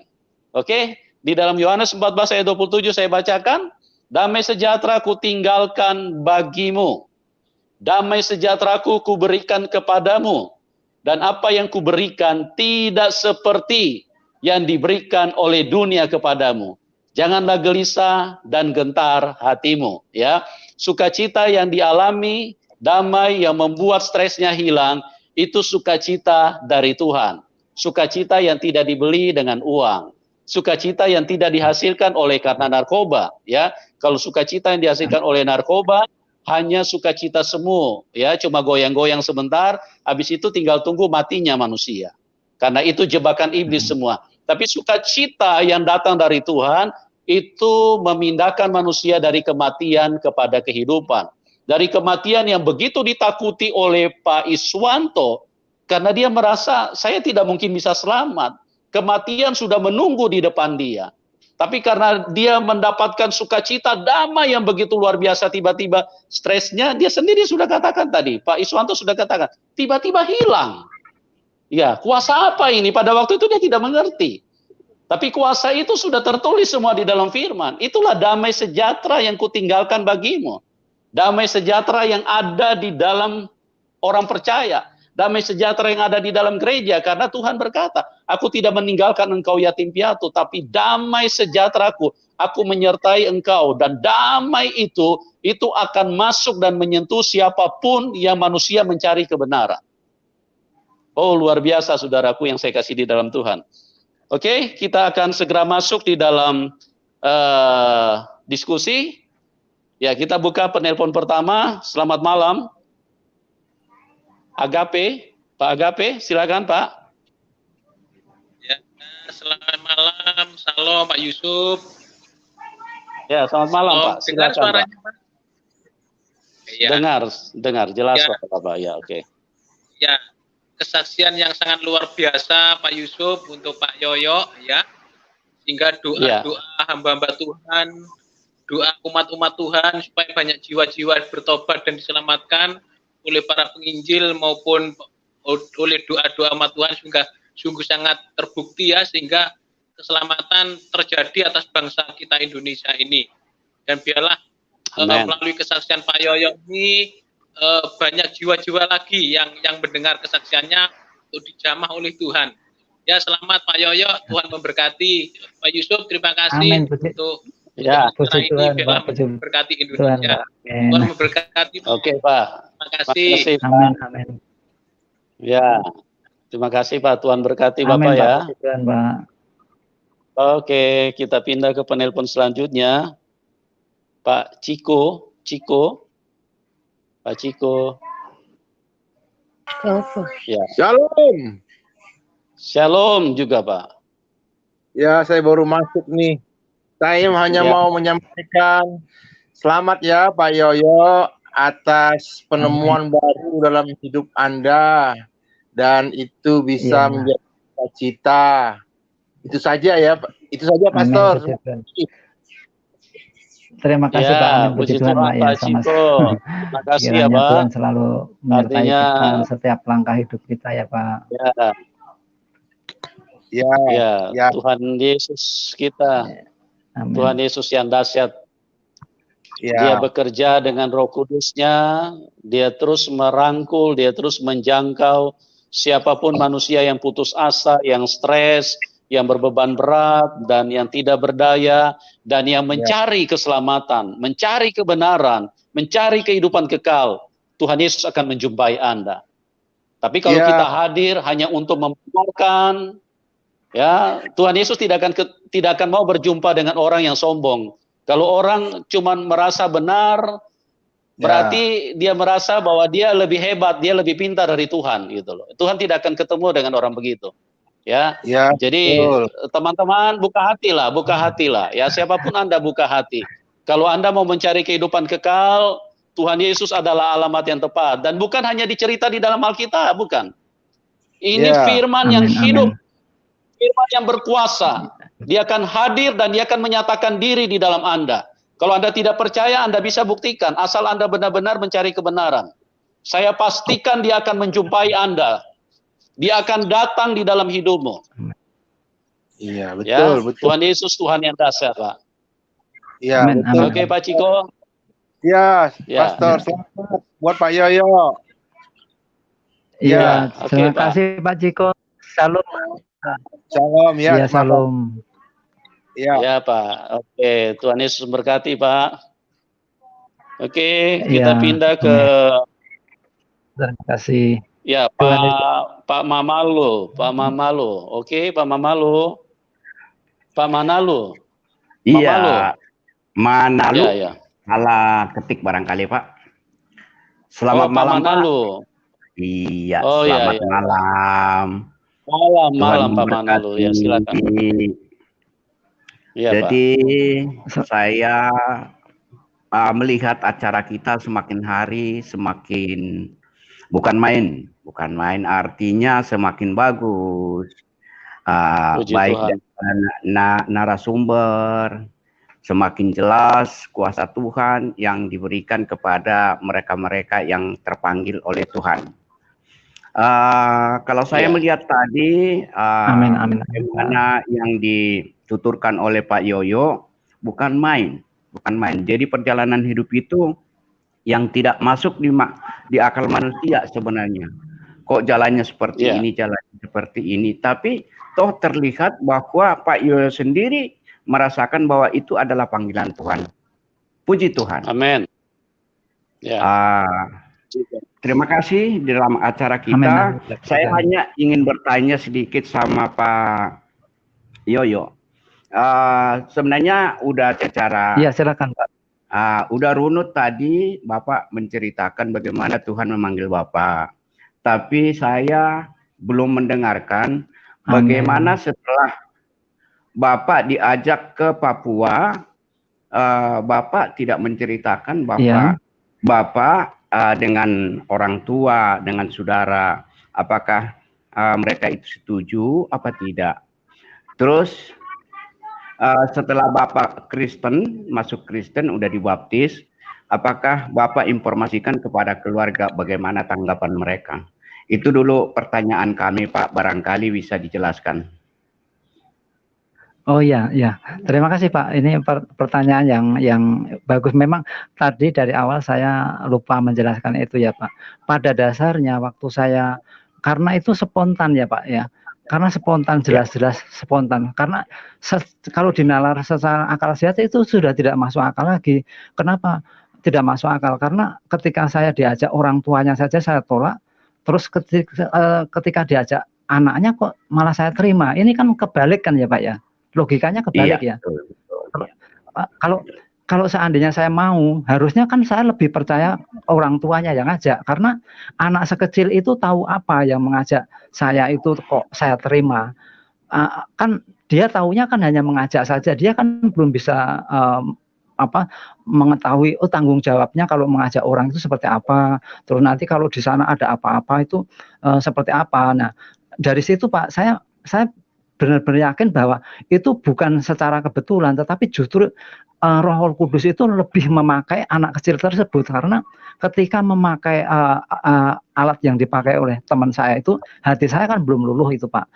Setelah itu memakai ayahnya dia, hati saya pun belum luluh. Tetapi kenapa setelah Roh Kudus memakai anak kecil seperti itu, saya justru luluh ya. Nah, baik. Waktu itu karena memang benar-benar spontan ya Pak. Saya itu ketika diajak anak itu langsung tidak berpikir banyak. Nah, karena itu sesuatu yang spontan, maka terus saya juga bilang sama orang tuanya, pada dasarnya orang tua saya dan sanak saudara itu tidak ini Pak, tidak setuju gitu ya, karena namanya masih sekolah gitu ya Pak. Terus apalagi saya kenal sama Om itu hanya berapa hari gitu Pak, melalui teman saya sekolah itu tadi gitu ya. Intinya tidak setuju, tetapi karena saya tuh seakan-akan sudah ada yang menggerakkan Pak, hati saya itu sudah tidak tahu lagi. Pokoknya saya dalam hati saya harus gitu ya, harus ikut ke sana gitu ya. Seperti ada sesuatu yang mendorong hati saya itu harus gitu ya. Waktu itu memang saya belum tahu bahwa itu kuasa Roh Kudus ya, tetapi setelah saya dikasih pelajaran sebelum dibaptis itu kan Pak, jadi saya baru tahu, benar-benar memahami itu gitu ya. Jadi intinya sanak saudara saya tidak setuju, tetapi karena itu sudah dorongan Roh Kudus, jadi siapa Pak yang sanggup melawan kuasa Roh Kudus? Tidak ada kan Pak. Nah, terus setelah itu tadi yang ditanyakan kedua tadi apa Pak? Dibaptis. Ya, saya ketika ketika ke Papua itu saya belum dibaptis, masih di Papua itu belum dibaptis. Nah, maka dari itu ketika saya masuk sekolah pertama itu kan ketemu sama teman-teman yang itu tadi, yang sama teman-teman Islam dan teman Kristen, dan lagi-lagi Pak, yang dari situ itu saya baru tahu kalau memang orang Kristen itu sikapnya seperti itu, perilakunya seperti itu, beda dengan saudara-saudara yang Muslim gitu. Itu ternyata kalau di Kristen itu punya itu buah-buah kasih ternyata. Buah kasih itu kan kelemah lembutan, kesabaran dan lain sebagainya, dan murah hati dan lain sebagainya itu. Saya baru tahu bahwa itu semua yang ditampilkan atau yang diekspresikan oleh teman-teman sekolah saya itu adalah buah-buah kasih ternyata ya Pak ya. Nah, terus setelah di Papua kira-kira saya di sana 2 minggu, saya baru dibaptis Pak, Nah, setelah itu saya semakin tahu kan Pak, kalau saya itu orangnya penasaran Pak. Misalnya ada satu kata seperti yang dikatakan teman saya itu, kan waktu itu saya masuk Kristen itu kan yang jadi kendala saya kan Yesus itu punya anak gitu kan, Allah itu punya anak gitu. Nah, itu yang menjadi kendala hati saya Pak. Tetapi waktu itu kan karena saya belum memahami, belum dibimbing oleh Roh Kudus. Nah, setelah saya dibimbing oleh Roh Kudus, saya pelajarin terus Pak. Saya itu orangnya penasaran, ingin tahu dan ingin menggali lebih dalam lagi gitu ya. Waktu itu teman saya kan mengatakan bahwa itu hanya sebutan gitu ya, tetapi teman saya tidak menjelaskan secara detail sebutannya seperti apa gitu. Nah, terus ketika saya gali, itu saya baru tahu Pak bahwa Yesus itu disebut anak Allah, itu bukan berarti kalau Allah itu menikah dengan Allah terus lahir Yesus, itu bukan seperti itu. Karena ilustrasinya seperti itu Pak. Kalau ada sebutan anak kunci, apakah berarti kunci itu nikah dengan kunci terus punya anak? Iya. Nah, terus kalau misalnya ada sebutan anak tangga, apakah tangga itu juga punya anak? Apakah tangga itu nikah dengan tangga yang lain terus punya anak gitu ya? Itu kan benar-benar hanya sebutan. Jangankan istilah kunci punya anak, tangga punya anak. Sekarang saya kembangkan lagi Pak. Kalau misalnya si A punya anak angkat si B namanya, apakah si B itu anaknya si A Pak? Bukan kan? Iya. Nah, jadi saya memahami, oh kalau Allah punya anak disebut punya Allahnya orang Kristen punya anak, itu ternyata benar cuma sebutan saja gitu. Jadi ilustrasinya yang seperti saya katakan itu, tapi ya itu tadi, saya itu orangnya kalau ada satu kata-kata yang saya belum tahu itu saya gali terus gitu Pak. Apa penjabaran intinya itu apa gitu. Saya tidak mau hanya misalnya dikasih kacang gitu ya, kacang kulit langsung mentah-mentah, saya tidak mau. Karena kalau dikasih kacang kulit itu harusnya kan di ini Pak ya, dikupas dulu, diambil isinya langsung dimakan, dikunyah dulu, makan ya dulu baru ditelan gitu. Nah, jadi seperti itu ya Pak. Jadi apa maksud saya, intinya waktu itu saudara-saudara dan keluarga tidak setuju. Nah, terus setelah saya sampai di Papua kira-kira 2 minggu itu baru dibaptis ya Pak. Jadi sekarang udah dibaptis gitu. Oh baik Pak. Tambahan satu lagi Pak, pertanyaan boleh ya Pak Yusuf ya? Ya boleh Pak. Ya boleh. Ya, silakan Pak. Silakan. Jadi tadi udah dibaptis, terus kan tentunya Bapak sebagai anak lah ya, tentunya memberitahu kepada orang tua bahwa Bapak itu telah dibaptis menjadi Kristen gitu. Ini bagaimana tanggapan orang tua dan keluarga. Terus berikutnya, yang berikutnya saya rasa setelah Bapak di Papua, apakah Bapak sudah pernah kembali lagi ke kampung halaman? Apa Bapak misalnya menjadi tinggal di Jawa, apa menetap di Papua? Itu pertanyaan saya Pak. Terima kasih. Terima kasih Pak, itu pertanyaannya sangat bagus. Tadi memang saya belum menyebutkan saja, tapi pertanyaan itu justru itu membuat saya lebih untuk mendalami lagi ya Pak, apa yang sudah diberikan oleh Tuhan pada saya. Itu pertanyaan sangat bagus Pak. Jadi begini Pak, saya masih puji Tuhan ya Pak ya. Saya memang tidak seperti para murtadin yang lain Pak. Jujur Pak, saya kalau melihat atau membaca atau ya itu melihat YouTube para murtadin yang lain, itu saya nangis Pak. Karena apa? Karena mereka itu mengalami segalanya Pak, mengalami intimidasi, mengalami teror, siksaan baik secara fisik maupun secara psikis. Nah, tetapi saya masih beruntung Pak ya. Memang saya tidak mengalami semuanya itu ya Pak. Tapi saya memang dicecar Pak, dicecar oleh pertanyaan-pertanyaan sama saudara-saudara saya. Kenapa kamu begini? Nah, tapi saya sudah ada yang seperti di Alkitab ya, kita itu harus cerdik seperti ular dan tulus seperti merpati gitu ya. Maka dari itu saya sepandai-pandainya saya menjawab kepada saudara-saudara saya itu, saya kalau ketika ditanyakan seperti itu, saya harus mengalihkan pembicaraan itu ke hal-hal yang tidak ada urusannya dengan keyakinan itu gitu. Pertama, yang kedua gini loh Pak, sebenarnya kalau ada murtadin yang mengalami intimidasi, teror, terus penyiksaan dan lain sebagainya, itu sebenarnya intinya kan tergantung pribadi seseorang ya. Maksudnya begini, pada dasarnya rasa toleransi manusia itu dari tahun ke tahun itu grafiknya semakin menurun Pak ya gitu ya. Nah, semakin orang itu fanatik terhadap satu keyakinan, maka ketika ada anggota keluarganya atau siapa itu keluar dari agamanya itu jelas akan mengalami tidak terima. Nah, tetapi keluarga saya masih, saya puji Tuhan Pak, walaupun saya dikritik atau diintimidasi gitu, tetapi saya tidak mengalami seperti mereka. Nah, jadi kesimpulannya di sini begini loh Pak. Itu semua tergantung pribadi masing-masing ya. Kalau semakin orang itu masih punya toleran, maka seperti keluarga saya masih ada toleransi gitu Pak ya. Tetapi bagi mereka-mereka yang mengalami siksaan dan sebagainya itu mungkin menurut saya itu udah minus toleransi gitu ya. Dari tahun ke tahun itu grafiknya menurun. Tetapi justru sebaliknya rasa fanatismenya itu dari tahun ke tahun itu malah meningkat, menaik gitu ya. Jadi mereka-mereka yang melakukan misalnya ada keluarganya pindah agama lalu tidak terima lalu melakukan hal-hal yang sebenarnya itu tidak seharusnya itu, karena pada dasarnya manusia itu kan dikasih kebebasan.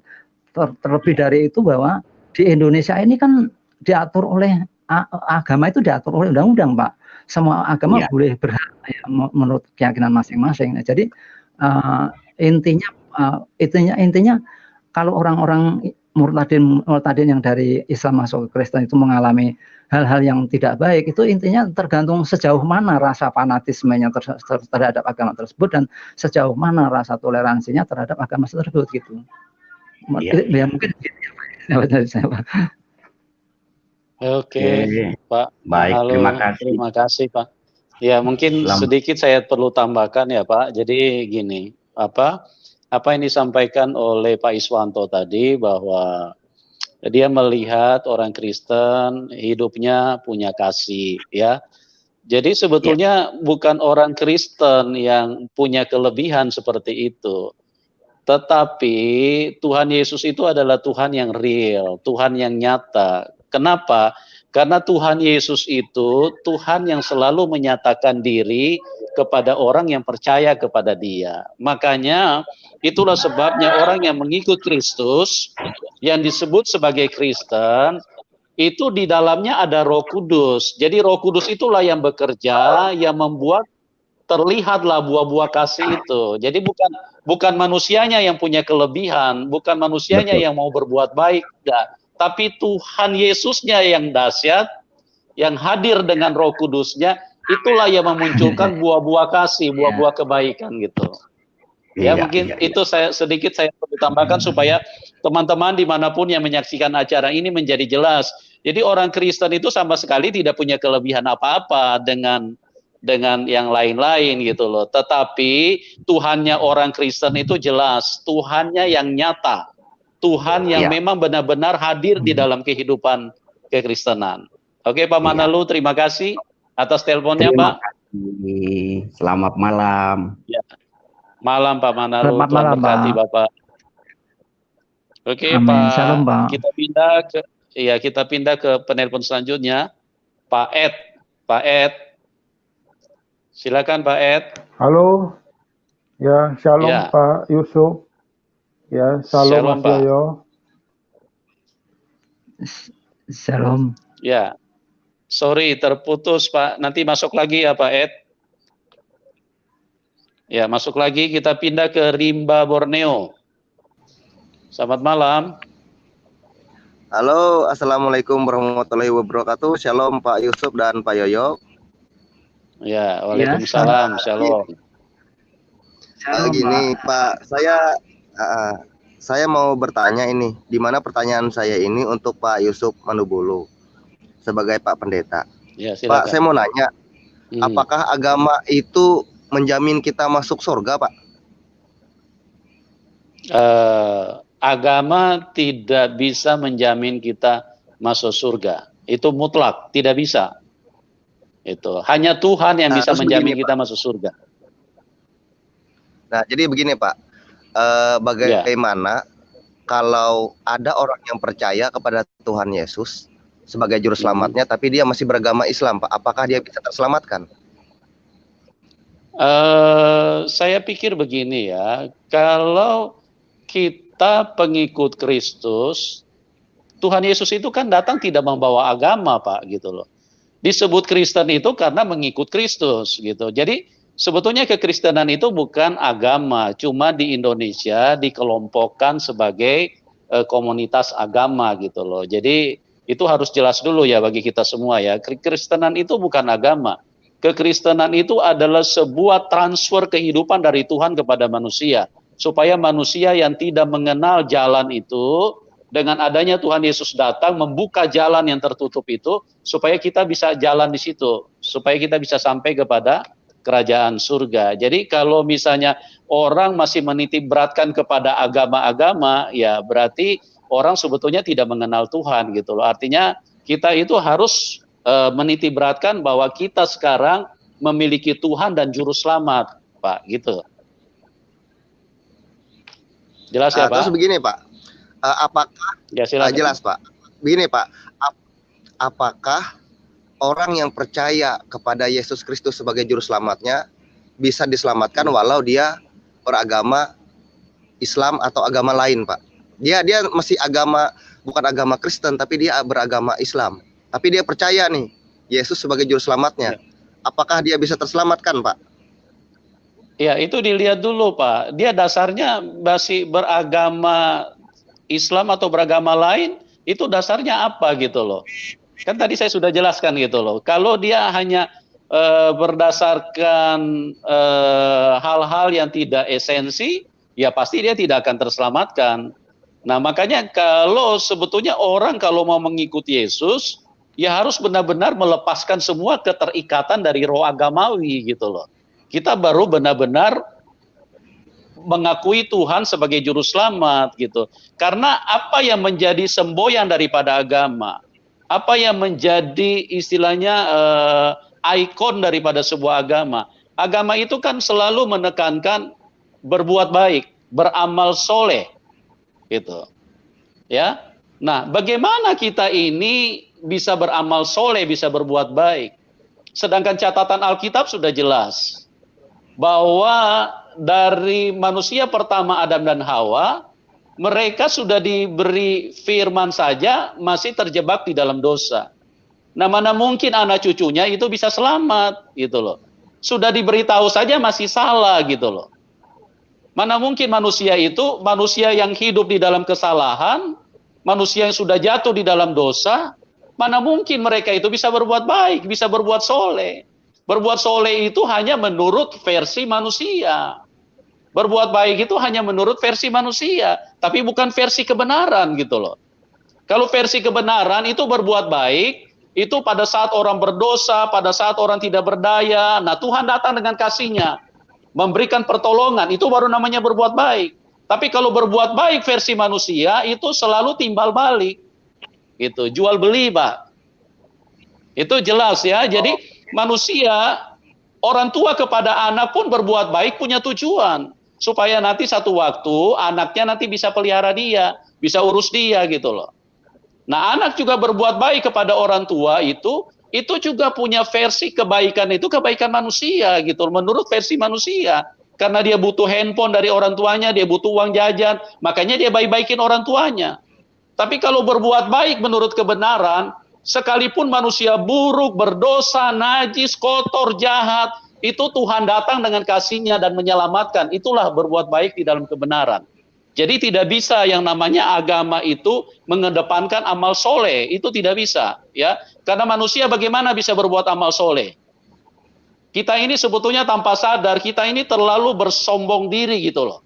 Kalau kita mengedepankan amal soleh, terus kemudian kita datang kepada Tuhan, Tuhan, amalku sudah banyak ya, jangan lupa nanti kita barter ya, kamu kasih surga, saya kasih amal sama kamu. Itu kan sombong sekali manusia. Kita kalau datang kepada Tuhan harus datang dengan mengatakan, Tuhan, aku ini orang berdosa, aku ini orang tidak layak, aku orang najis, orang kotor, aku butuh kasih-Mu, aku butuh keselamatan dari Tuhan gitu loh. Kita tidak boleh datang kepada Tuhan dengan amal saleh, dengan kebanggaan, terus mengatakan, Tuhan ini amalku, aku kirim ke surga, barter ya, nanti sebentar kasih surga. Itu kan orang sombong, Pak, cuma tidak disadari oleh manusia. Oke, Pak Rimba, jelas ya, Pak? Baik, baik, jelas sekali, Pak. Luar biasa penjelasan Pak Yusuf Manubulu, luar biasa. Saya senang sekali, Pak, dengan penjelasan Bapak ini sudah mencerahkan untuk yang tersesat, yang ragu-ragu, terutama buat saudara-saudara saya yang Muslim juga. Mungkin ada pertanyaan yang begini sama, jadi semoga mereka bisa dengar. Untuk Pak Yoyo, selamat karena telah hidup baru. Dan saya ucapkan terima kasih Pak, sekali lagi Pak, untuk Pak Yusuf atas penjelasannya yang sempurna. Terima kasih Pak Rimba Borneo. Ya. Waalaikumsalam Pak. Tuhan Yesus memberkati Bapak ya. Oke, kita pindah Selasa Oktober. Selasa Oktober, selamat malam. Selasa Oktober. Selasa Oktober, bisa dengar? Ya, tolong jangan di mute, jangan di mute. Halo, selamat malam. Bisa dengar, Pak? Malam, Pak. Sudah. Iya, jelas, Pak, jelas. Ya, silakan. Selamat Pak, silakan, malam, Pak. Shalom. Shalom juga, halo, Pak Yoyo. Silakan. Selamat malam, Pak Yoyo. Selamat malam. Ya, selamat malam Pak Yoyo. Selamat malam, shalom Pak. Bisa dengar Pak Yoyo? Ya, bisa dengar. Ya Pak Yoyo. Ya. Pak Yoyo, puji Tuhan sudah mengenal Tuhan Yesus ya. Mungkin kesaksiannya ini mirip-mirip dengan Pendeta Liudin kemarin itu. Oh iya ya Pak, ya. Ya, pada umumnya Bapak membaca Alkitab, belum membaca Injil, tetapi Anda sudah membaca Injil yang kelima. Injil itu ada 4, Pak. Matius, Markus, Lukas, Yohanes. Dan Injil yang kelima itu adalah kehidupan orang-orang Kristen. Nah, itulah yang Bapak baca. Lewat kesaksian orang-orang Kristen, Anda mengenal Yesus. Iya, Pak. Betul, Pak. Iya. Ya. Selamat datang di kerajaan Tuhan Yesus, Pak. Amin, selamat ya, Pak. Puji Kemudian Tuhan. Boleh saya ke Pak Pendeta Pastor Yusuf? Halo. Silakan Pak, silakan Pak. Iya silakan Pak. Halo. Silakan. Iya, saya Halo, dengar Pak Pak. Yusuf. Silakan. Iya Pak Yusuf. Iya, silakan Pak. Halo Pak Yusuf. Ya, Ya Pak, saya dengar, kemarin Pak. Silakan. terputus itu yang belum dibaptis itu melakukan yang belum dibaptis memberikan kesaksian itu Eko Dani itu, Pak.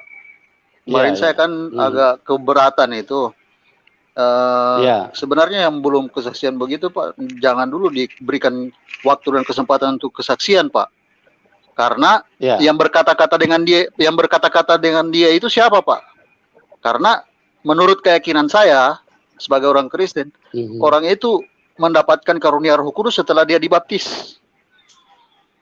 Kalau dia belum dibaptis, bagaimana caranya dia berkata-kata menurut tuntunan Roh Kudus, Pak? Ya, jadi segala bagaimana, sesuatu. Pak Pendeta Yusuf? Ya, walaupun jadi gini, di situ Pak, dia tidak mengajar. Ya, oke. Saya jelaskan ya, Pak. Gini loh. Jadi tujuan karya Tuhan hadir di dalam hidup seseorang dengan tujuan utama dari Tuhan supaya dia bisa menjadi saksi. Gitu loh Pak. Artinya dia belum dibaptis itu hanya karena proses waktu yang selama ini mungkin sikonnya belum memungkinkan. Tapi kesaksian karya Tuhan yang terjadi, yang dialami oleh seorang yang mengalami kuasa Tuhan, saya pikir sangat terlalu berlambat-lambatan kalau untuk disimpan terlalu lama Pak. Gitu loh. Jadi karena Tuhan punya tujuan kalau menyatakan karyanya di dalam kehidupan manusia, bukan hanya sekedar menyatakan karya, tetapi Tuhan punya tujuan, apa yang Tuhan perbuat itu harus diberitakan, harus diberitahu, harus disaksikan, Pak, gitu ya. Jadi saya pikir kalau menurut Alkitab, menurut kebenaran itu tidak ada masalah, karena itulah tujuan Tuhan, untuk supaya bisa bersaksi tentang apa yang dia alami gitu loh Pak. Jelas ya Pak? Halo. Halo. Iya, tapi jangan maksud saya, iya jelas Pak, tapi maksud saya jangan sampai dia mau bersaksi itu, dia bersaksi itu hanya karena kedagingannya sendiri. Kalau kita melihat, halo. Iya, silakan. Halo. Silakan. Iya, silakan. Halo. Iya, silakan. Halo. Ya. Bisa dengar Pak? Bisa Pak. Silakan Pak. Masalahnya jangan sampai dia bersaksi itu mengikuti kedagingannya sendiri. Jangan sampai dia mengikuti kedagingan. Iya, jangan sampai dia mengikuti kedagingan sendiri Pak. Pada waktu memberikan kesaksian. Kan berbeda dengan narasumber yang Bapak hadirkan itu. Dari pendeta Pak Mono Arfa, Aliudin, Pak Hairul Anwar. Mereka memberikan kesaksian itu, kita ini merasa terberkati sekali. Karena yang berkata-kata dengan mereka itu bukan mereka. Tetapi Roh Kudus yang berkata-kata dengan mereka. Sehingga kita yang mendengarkan terberkati. Bahkan meneteskan air mata kalau mendengarkan mereka bersaksi Pak. Kemarin itu seperti narasumbernya Bapak, bukan saya menghakimi mereka Pak ya, seperti Muhammad Qasim itu. Ada angka 66 loh dia katakan di situ Pak. Ada angka 66 loh yang dia katakan Muhammad Qasim itu. Yang sampai sekarang saya tidak mengerti. Foto Tuhan Yesus berkedip itu maksudnya apa itu? Yang kita tidak mengerti itu apa maksudnya. Iya Pak, jadi begini saya jelaskan Muhammad Qasim bahwa dan Eko Dani kemarin saya ragu dengan narasumber keduanya itu. Nah, seperti kita ini orang Kristen walaupun Halo, saya jelaskan ya Pak.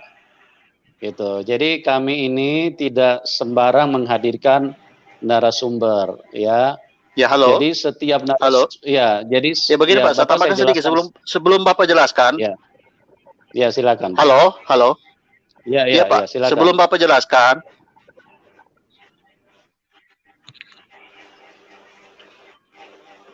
silakan. Maksud saya begini Pak,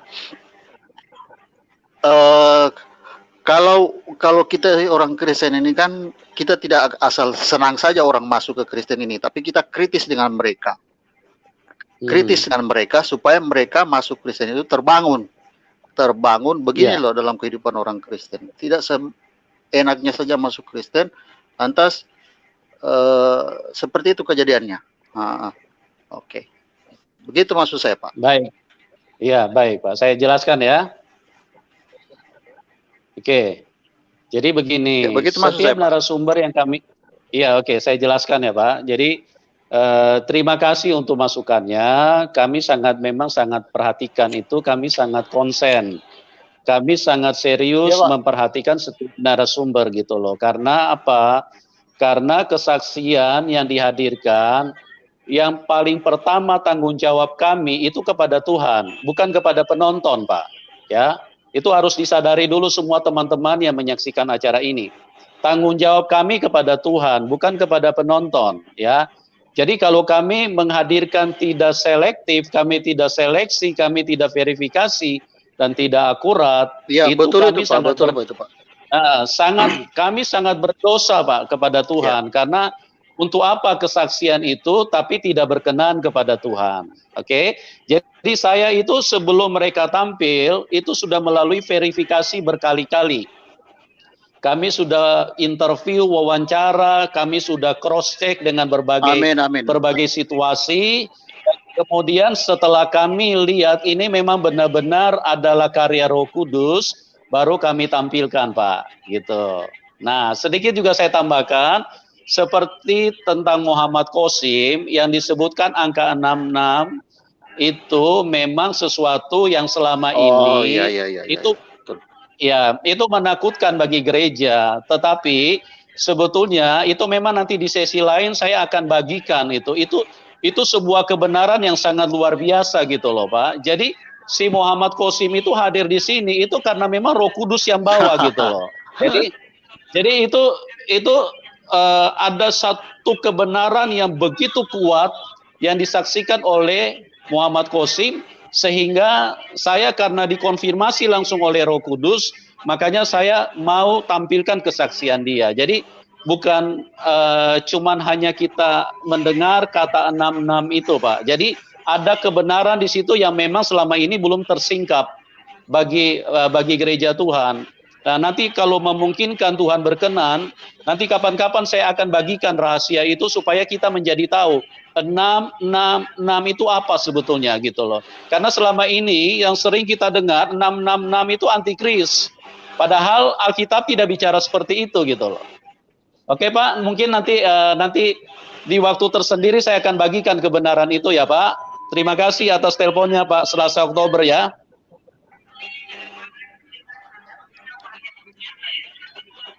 Oke, Pak, kita pindah ke penelpon selanjutnya. Pak Rimba, Papua. Selamat malam, Pak. Pak Rimba. Bisa dengar, Pak? Halo. Pak Rimba. Ya, bisa dengar, Pak Rimba? Halo. Pak, suaranya kecil sekali, Pak. Mic-nya bisa didekatkan begini, Pak. Bapak pakai handsfree? Mic-nya bisa didekatkan, Pak, supaya bisa terdengar. Ya, didekatkan, Pak, mic-nya, Pak. Halo. Ya, lebih didekatkan lagi, Pak. Atau enggak dicabut dulu, baru Bapak colok lagi. Dicabut dulu, Pak, handsfree-nya baru dicolok lagi, Pak. Dicabut dulu handsfree-nya baru dicolok lagi, gitu. Ya, halo. Ya, handsfree-nya dicabut dulu, Pak. Udah kedengaran. Kecil, Pak, suaranya. Bapak cabut dulu handsfree-nya. Handsfree-nya dicabut dulu, baru dicolok lagi, Pak. Baru dipasang lagi gitu loh. Dicabut dulu, Pak, dari handphone. Iya, iya. Halo. Ya. Oke, ini sudah kedengaran, Pak.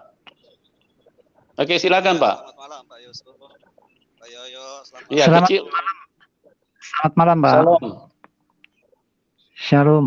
Ya, Pak Yoyo, selamat datang di kerajaan surga milik Tuhan Yesus ya. Pak, suaranya kecil lagi, Pak. Halo. Suaranya kecil lagi, Halo. Pak. Ya, halo.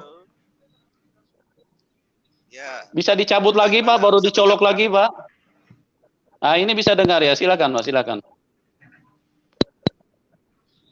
Tidak. Ya, halo. Halo? Halo. Atau tidak usah pakai handset, Pak. Nggak usah pakai handsfree, Pak. Nggak usah pakai handset, Pak. Dilepas saja handsetnya. Dicabut aja Ya, colokan halo. dari handphone, Pak. Ya, oke. Ya, silakan. Ya, udah. Halo. Ya, silakan, Pak. Halo. Ngaran. Ya. Selamat malam, Pak. Ya, selamat silakan, Pak. Shalom. malam. Shalom. Malam. Shalom, Pak. Ya. Ya. Pak Yoyo, selamat di kerajaan. Ya, selamat datang di kerajaan surga milik Tuhan Yesus Kristus. Amin. Selamat. Ya, Pak. Selamat. Terima kasih, Pak. Ya. Iya, saya memang belum sempat dengar semua ya tentang kesaksiannya Pak Yoyo. Iya. Cuma saya ingin tanyakan, kalau sekarang ini kegiatan Pak Yoyo apa gitu? Apakah masih tetap melakukan kesaksian atau sudah ikut pelayanan? Dan bagaimana dengan keluarga sekarang? Nah, apakah Pak Yoyo masih ada di Papua? Karena saya sekarang ada di Papua ini, Pak. Oh, udah pertanyaan seperti itu, Pak? Ya.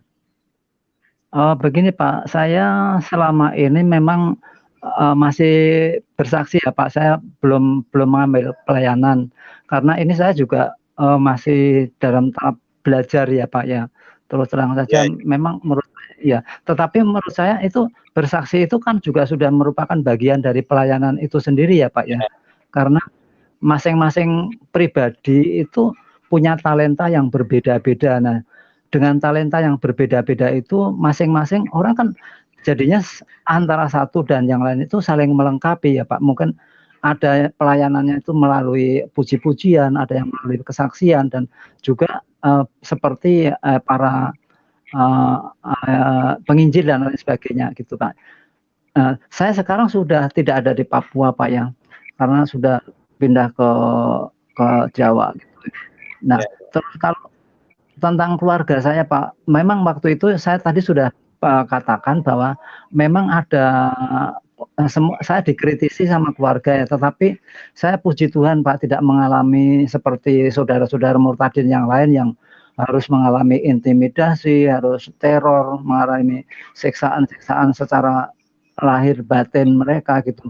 Saya masih bersyukur ya Pak, masih sangat bersyukur saya memikul salib ini tidak terlalu berat seperti mereka gitu ya. Ini puji Tuhan sekali ya, puji Tuhan sama.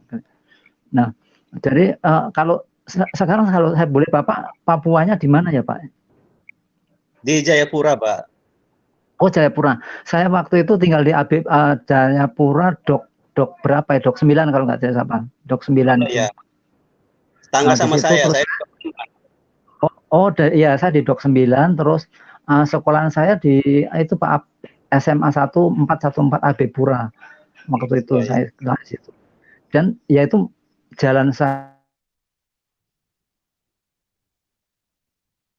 menuju keselamatan hidup di Jogja sampai ke Papua itu benar-benar rencana kuasa Tuhan, bukan karena keinginan saya sendiri. Saya sendiri waktu itu tidak tahu sama sekali mau arahnya seperti apa. Tapi setelah saya menerima Yesus sebagai juru selamat dan penembus dosa itu, saya baru sadar bahwa semuanya ini sudah direncanakan oleh kuasa Roh Kudus untuk menyelamatkan jiwa saya. Seperti itu ya Pak. Baik, terima kasih Pak Yoyo. Sama dengan kisah saya. Saya juga tidak nyangka harus ke Papua di sini. Tapi ternyata sudah hampir 10 tahun saya di sini betah. Oh iya. Ya, memang sebenarnya di Papua itu enak. Baik, di semua tempat itu enak Pak. Yang penting kita mendahulukan Tuhan Yesus Kristus. Ya, ke Pak Mandibulu saya bisa nanya sedikit Pak. Boleh, silakan Pak. Ya Pak Yusuf, saya dengar kesaksian pendeta di Medan kalau tidak salah, saya lupa pendeta siapa, itu mungkin bisa ditampilkan juga sebagai narasumber suatu saat ya, karena beliau itu punya ilmu-ilmu gaib yang banyak sekali gitu. Jadi ini mungkin bisa memberikan inspirasi juga bagi kita semua gitu Pak. Iya, baik Pak. Nanti kita coba upayakan ya Pak, karena lupa namanya beliau itu pendeta siapa gitu ya. Dia juga dari awalnya dari Muslim. Oh ya, kalau Bapak punya nomor kontak, Bapak bisa share ke kita ya Pak? Iya, nanti saya akan cari ya. Ya, kalau ada nanti tolong di-share ke kita, kan di layar kan ada nomor WA kita ya Pak. Jadi nanti kami tim kami nanti akan coba hubungi beliau ya. Baik, ya. Baik, terima kasih Pak Yoyo. Shalom, Tuhan Yesus memberkati. Iya. Shalom Pak, Tuhan Yesus memberkati. Amin, puji Tuhan. Sama-sama ya Pak, shalom, selamat malam. Ya. Oke, saya perlu jelaskan sedikit, mungkin bagi sebagian juga masih bingung, kenapa kok hanya lewat anak kecil, Pak Yoyo itu kok bisa tiba-tiba menjawab mau ke Papua. Ini sekali lagi saya katakan bahwa pengikut Kristus itu di dalam Tuhan Yesus itu ada kuasa yang tidak terlihat oleh mata jasmani, tapi kuasa itu sangat nyata dan terus bekerja di dalam orang-orang yang membutuhkan, orang-orang yang mencari kebenaran, orang-orang yang mengalami struggle di dalam kehidupannya, ya. Makanya pada saat anak kecil itu berkata-kata mengajak kepada Pak Iswanto untuk ke Papua, itu sebetulnya bukan anak itu yang membawa Pak Iswanto ke Papua, tapi Roh Kuduslah yang memakai mulutnya. Jadi mulut anak itu hanya sebagai alat.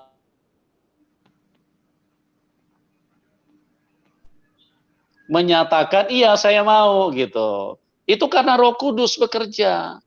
Dan itu sudah ditulis dalam firman. Jadi sekali lagi firman Alkitab ini adalah sesuatu yang hidup.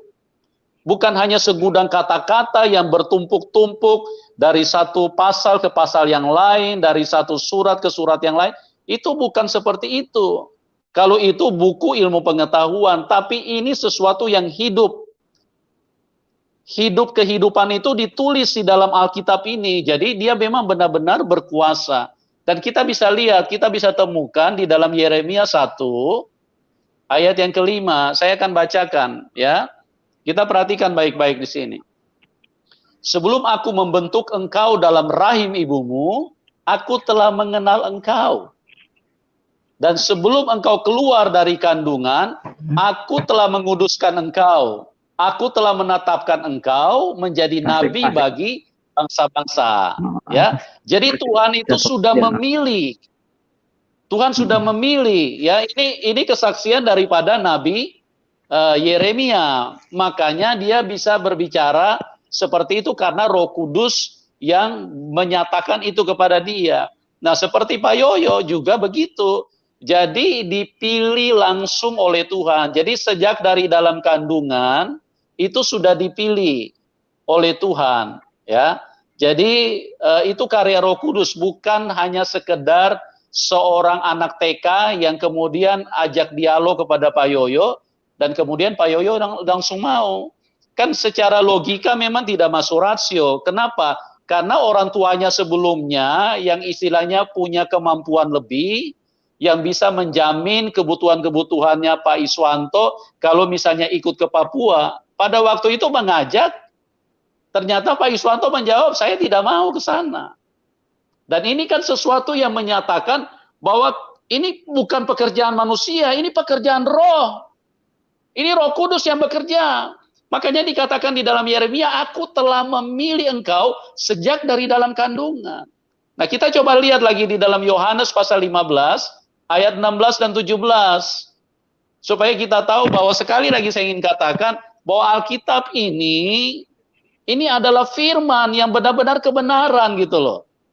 Jadi kalau misalnya ada orang yang mengatakan palsu, sungguh sangat menyedihkan kalau Anda tidak paham bahwa ini adalah sebuah kebenaran yang hidup di antara manusia dan yang berkuasa di dalam hidup manusia. Jadi semua yang tertulis di sini itu semua menjadi realita di dalam kehidupan manusia yang memang mencari kebenaran, mencari keselamatan. Tapi kalau Anda dengan konsep untuk selalu membenarkan apa yang Anda pahami, Anda tidak akan pernah bisa ketemu firman gitu loh. Karena tanpa kita sadar, kita merasa diri kita lebih hebat dari Tuhan. Kita sudah benar. Kita tidak perlu firman kebenaran, ya. Oke, saya bacakan Yohanes 15 ayat 16 dan 17. Oke, bukan kamu yang memilih aku, tetapi akulah yang memilih kamu. Nah, Pak Iswanto, Pak Yoyo Iswanto ini dipilih oleh Tuhan Yesus. Jadi walaupun hanya dari mulut seorang anak kecil, maka dia tidak punya kuasa untuk menolak. Karena Tuhan sendiri yang pilih dia, gitu loh.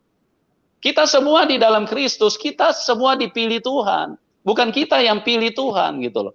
Kalau manusia tidak mungkin mau memilih Tuhan, karena apa? Karena dari Taman Eden, ingat baik-baik, dari Taman Eden, dari Adam dan Hawa, manusia itu sudah tidak memilih Tuhan.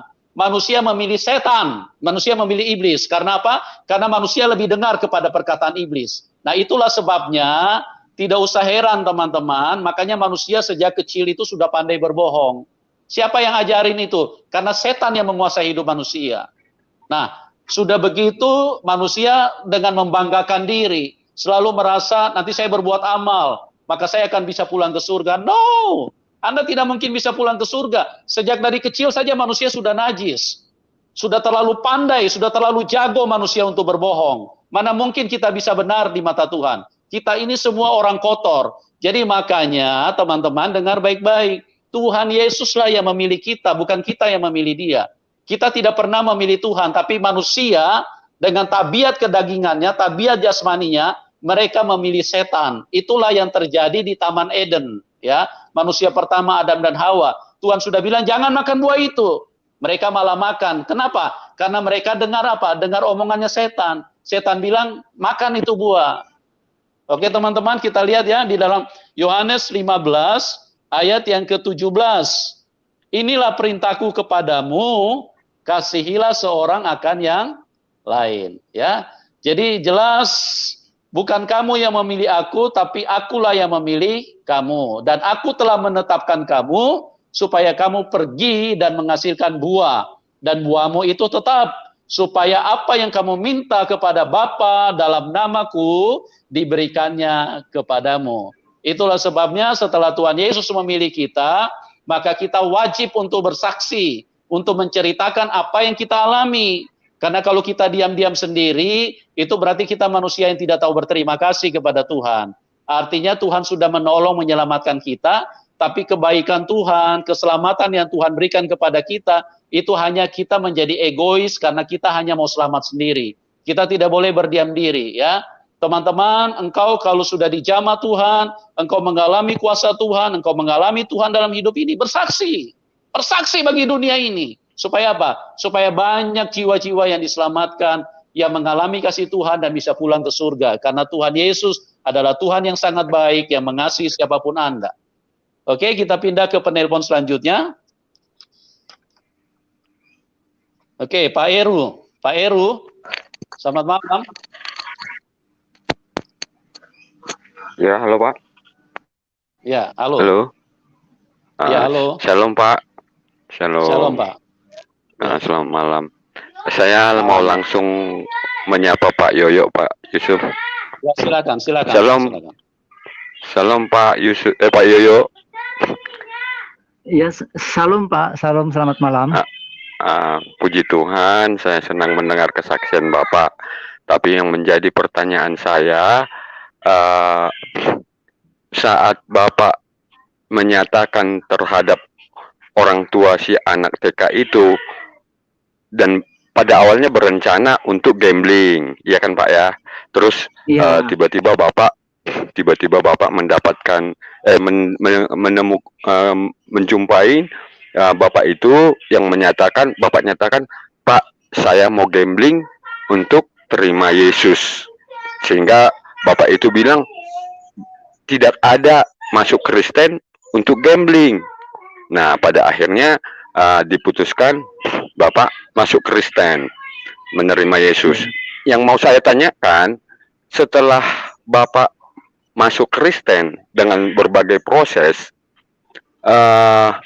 apa yang Bapak rasakan? Sementara cita-cita keinginan Bapak ingin mendapatkan kehidupan kekal, keselamatan. Nah, saya mau ingin tahu apa yang Bapak rasakan walaupun tidak melihat dalam mimpi atau kehidupan nyata ketemu dengan Yesus. Apa yang Bapak rasakan, Pak, dalam kehidupan Bapak itu? Itu yang pertama, Pak. Silakan, Pak Yoyo. Iya, terima kasih Pak. Itu apa ya, pertanyaan yang sangat bagus ya Pak. Begini, saya tadi waktu saya ke gereja saja Pak ya, waktu ke gereja saja beberapa kali saat saya belum menerima Yesus, yang waktu diajak teman saya itu pun, itu sebenarnya saya sudah merasakan damai sukacita ya Pak di dalam hati saya, karena terbukti rasa stres, rasa kalut, rasa gejolak yang ada di pikiran saya itu langsung hilang ya. Itu waktu itu saya belum tahu bahwa semuanya itu benar-benar kayak Roh Kudus. Tetapi kalau pada saat itu saja saya sudah merasakan rasa sukacita yang saya tidak bisa gambarkan gitu ya. Apalagi setelah saya menerima Yesus sebagai juru selamat dan penebus dosa, dan saya sudah dibekali pengetahuan, oleh para pendeta yang sudah selama ini memberikan ajaran-ajarannya. Terus selain itu kan saya intinya juga dikuatkan oleh Roh Kudus itu sendiri kan ya Pak, yang berkarya kepada saya. Jadi intinya saya benar-benar ada kepastian Pak, yang kepastian, karena waktu itu kan ketika saya mengimani agama saya yang lain kan saya jelas tidak yang gitu Pak. Tapi kalau sekarang kan sudah punya kepastian, yang di ayatnya sendiri sudah tertulis ya Pak. Ini ayatnya sudah terkenal seperti Injil Yohanes Yesus kepadanya, akulah jalan dan kebenaran dan hidup. Kalau tidak melalui aku. Nah, tapi waktu itu saya belum tahu ayat ini Pak, yang saya malah juga Injil Yohanes 13 ayat Injil Yohanes 3 ayat 16. Oleh karena begitu besar kasih Allah di dunia ini, sehingga ia mengirim anaknya tunggal, supaya setiap orang, perlu digarisbawahi, supaya setiap orang yang percaya kepadanya tidak binasa melainkan beroleh hidup yang kekal. Maka itu waktu itu saya merasa punya karunia itu, karena Tuhan itu menyelamatkan manusia itu bukan hanya dari Bani Israel saja, tapi dikatakan untuk semua orang, bagi mereka yang percaya. Jadi dulu Pak saya tidak punya kepastian hidup. Setelah sekarang menerima Yesus Kristus sudah punya kepastian hidup kekal itu Pak.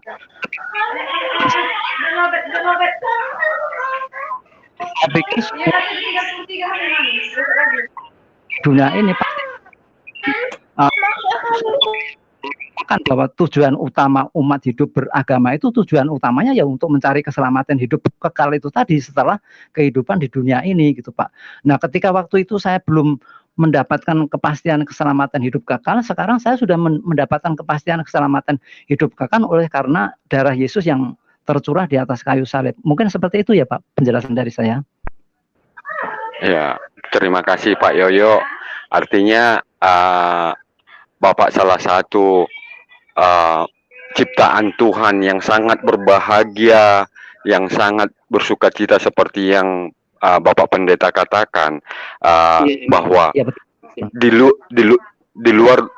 luar daripada pemikiran manusia atau dunia ini, Bapak salah satunya yang dipilih walaupun tidak Bapak kenal.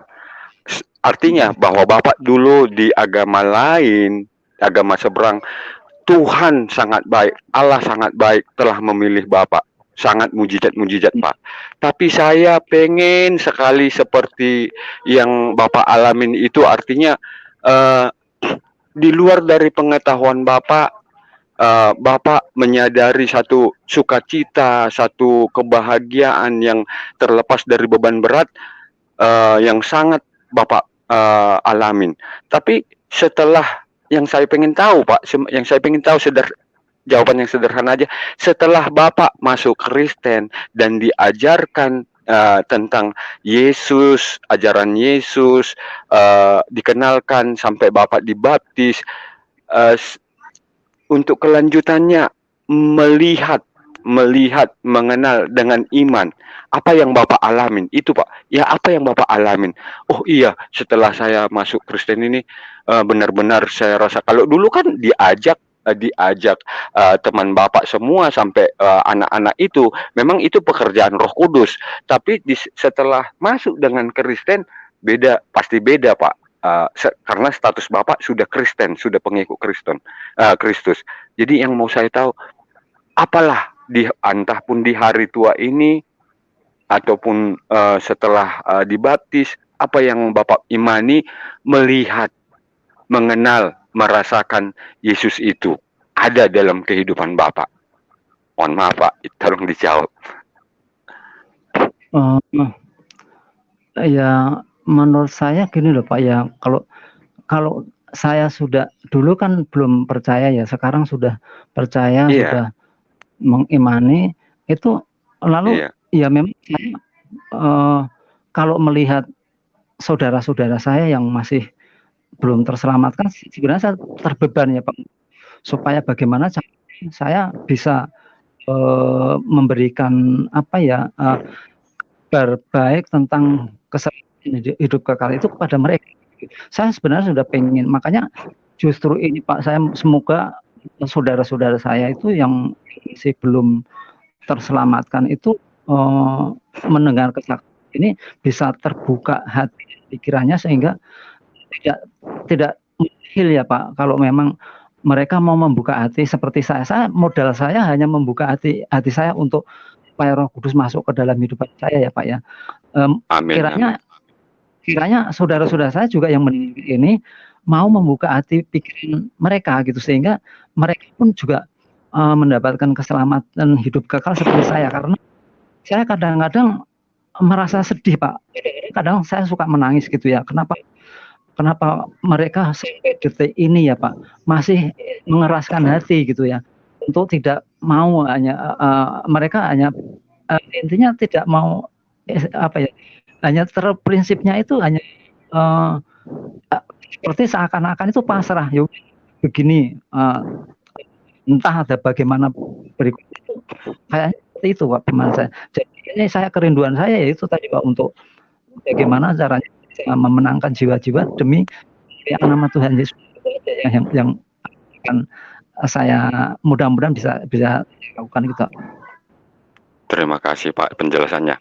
Untuk masalah yang Bapak bilang, sama kalau masukan dari saya, Pak Yoyo, bahwa Bapak juga menerima Yesus bukan karena ada kekuatan dari orang, tetapi kuasa Roh Kuduslah yang hadir pada anak-anak tersebut, anak kecil tersebut, sehingga dikaruniakanlah kuasa itu sampailah ke iman Bapak. Jadi untuk saudara-saudara Bapak juga jangan pakai cara, Pak, jangan pakai cara kalau masukan dari saya, tapi tetap kita bawakan dalam doa sehingga Roh Kudus juga hadir dalam kehidupan mereka.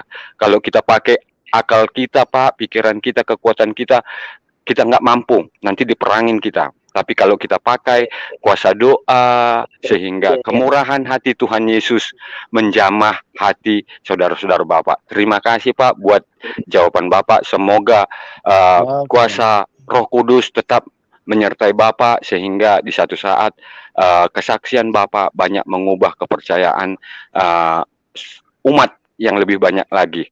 Terima kasih Pak. Pak Pendeta. Iya Pak. Pak Pendeta. Dan terima kasih Pak. Iya silakan Pak. Saya juga udah lama menyaksikan siaran ini Pak.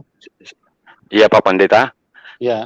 Saya sudah lama menyaksikan siaran Bapak ini, sudah lama. Tapi saya senang, saya bangga. Tapi jujur terima kasih banyak Pak, hari ini telepon saya bisa masuk diterima di Bapak ini, di link Bapak ini. Mudah-mudahan Bapak juga, Bapak Pendeta sehat selalu, semakin jaya, diberkati Tuhan ya Pak Pendeta Yusuf. Amin, terima kasih Pak. Iya Pak, shalom, terima kasih. Shalom. Ya, jadi teman-teman yang mungkin susah masuk, ya bukan kami pilih-pilih ya. Memang kadang jaringan tidak stabil dan juga kadang-kadang ini biasanya cepat-cepatan masuk. Jadi kalau sudah masuk itu kadang-kadang ini yang lain biasanya jadi sedikit ada hambatan untuk masuk gitu ya. Jadi kami semua sangat menghormati siapapun Anda, kami mengasihi Anda semua. Oke? Kita pindah ke penelpon selanjutnya, Batak Agana.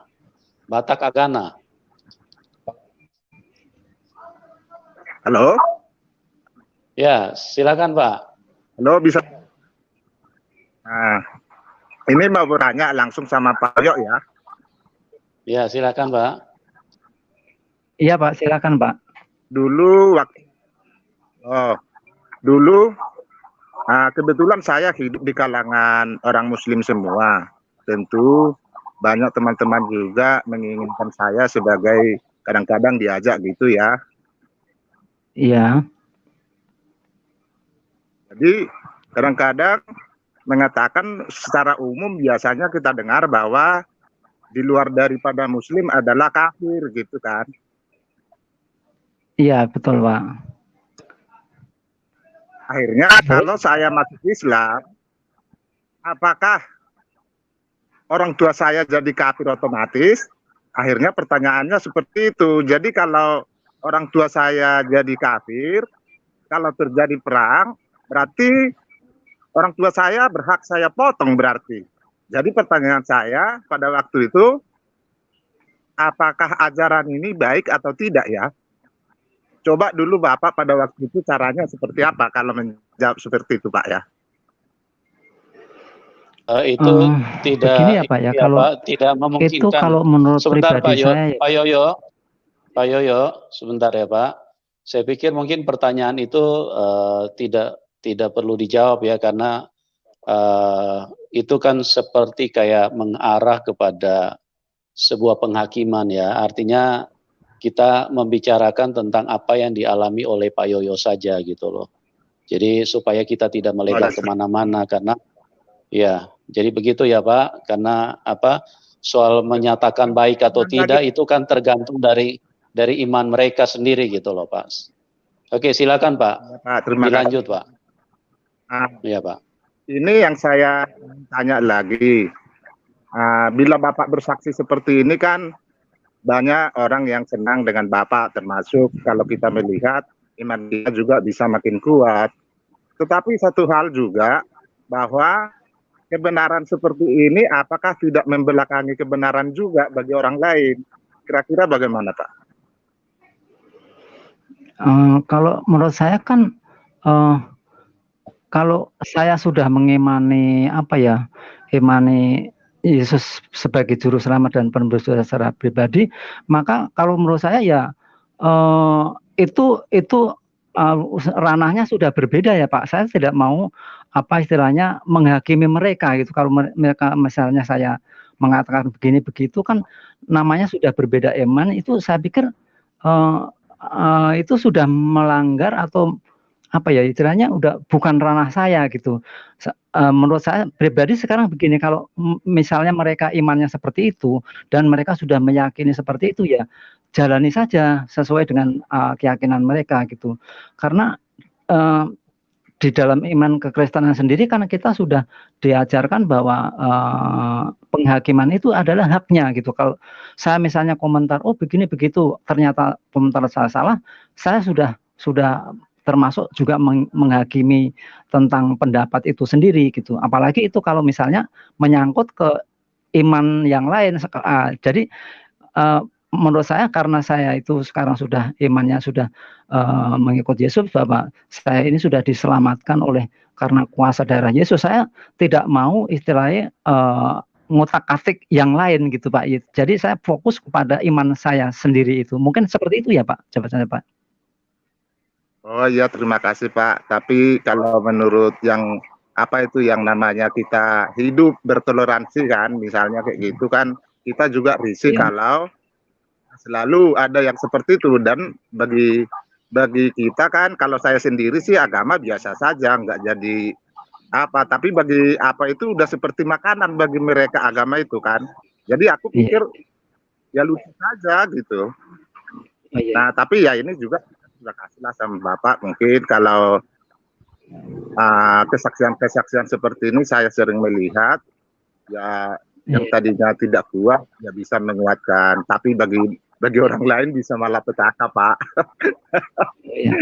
Tapi gini, Pak, tadi menyinggung pertanyaan Bapak itu gini, saya tidak antipati dengan apapun agama di dunia ini, tetapi saya selalu mengambil hikmahnya karena semua manusia itu kan pasti tidak ada yang sempurna ya Pak, termasuk apapun juga, kalau walaupun itu dari ajaran mereka, tapi kalau itu ada hikmahnya untuk saya ambil hikmahnya, Pak. Saya ambil hikmahnya lalu saya buang apa jeleknya gitu. Tapi kalau yang saudara-saudara di tetangga kita itu kan yang diambil malah justru yang tidak baik, hikmahnya malah dibuang gitu. Tapi kalau saya tidak seperti itu, Pak. Jadi walaupun ajaran mereka begini, ajaran mereka itu juga ada hikmahnya, maka saya tidak mau campur tangan urusan mereka, tapi saya kalau memang itu hikmahnya ada buat saya ya saya ambil gitu. Pemahaman saya seperti itu ya Pak. Ya mudah-mudahan semua pengertian semua orang seperti Bapak, maka kita akan baik. Masalahnya yang lebih banyak itu tidak sepengertian dengan Bapak, bahkan lebih dominan mereka yang tidak seperti itu. Kalau kita kan apapun itu kita nggak pernah bicarakan, tetapi mereka itu selalu menjadi makanan bagi mereka bicara seperti itu gitu loh. Iya, ya pokoknya kalau pribadi saya Pak, kalau menurut saya sebenarnya kalau kita membicarakan punya hal tempat, misalnya saya membicarakan punya orang lain gitu ya Pak, itu sebenarnya justru untuk membuktikan jati diri mereka sendiri gitu ya. Kalau mereka misalnya menilai negatif, justru itu akan membuktikan jati diri mereka sendiri. Tapi sebaliknya kalau kita kan selalu mengasihi ya Pak. Jadi ada tertulis juga kasihilah musuhmu dan berdoalah bagi mereka yang menganiaya kamu. Nah itu artinya kita itu apapun perlakuan mereka terhadap kita, kita tidak boleh membalas tidak baik dengan tidak baik, tetapi tidak baik harus kita balas kebaikan.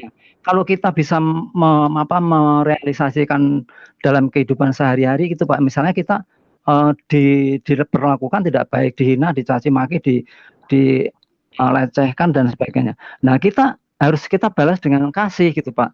Nah semakin kita membalas dengan kasih, maka semakin jati diri kita itu akan lebih nyata. Tetapi sebaliknya, semakin mereka menjelekkan kita, menghina, mencaci maki dan lain sebagainya, itu sebenarnya justru akan membuktikan jati diri mereka sendiri gitu Pak. Maka kalau menurut saya itu kurang bijak dalam hal ini menurut saya.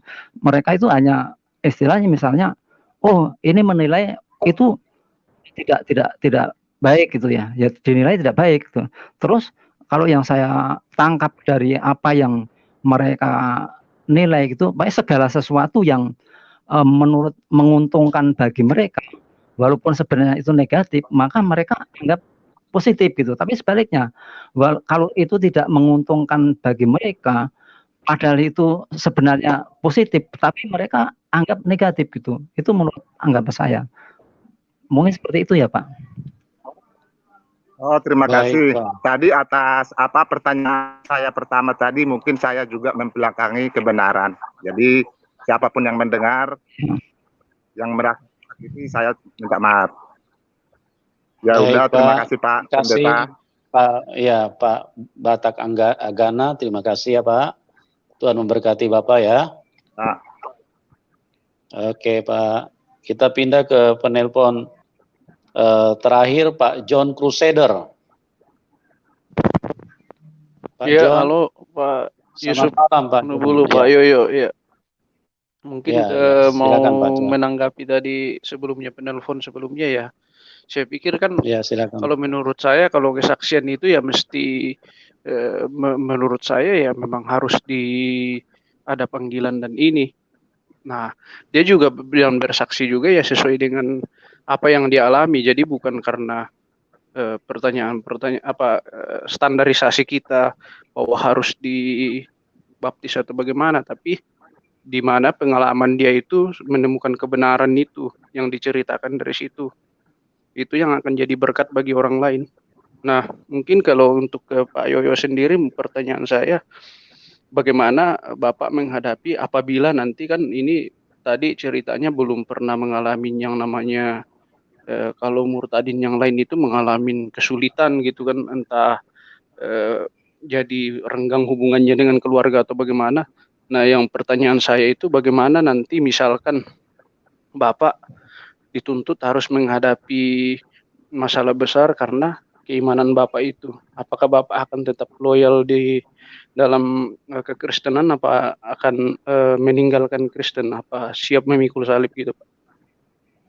Ya, terima kasih pertanyaannya.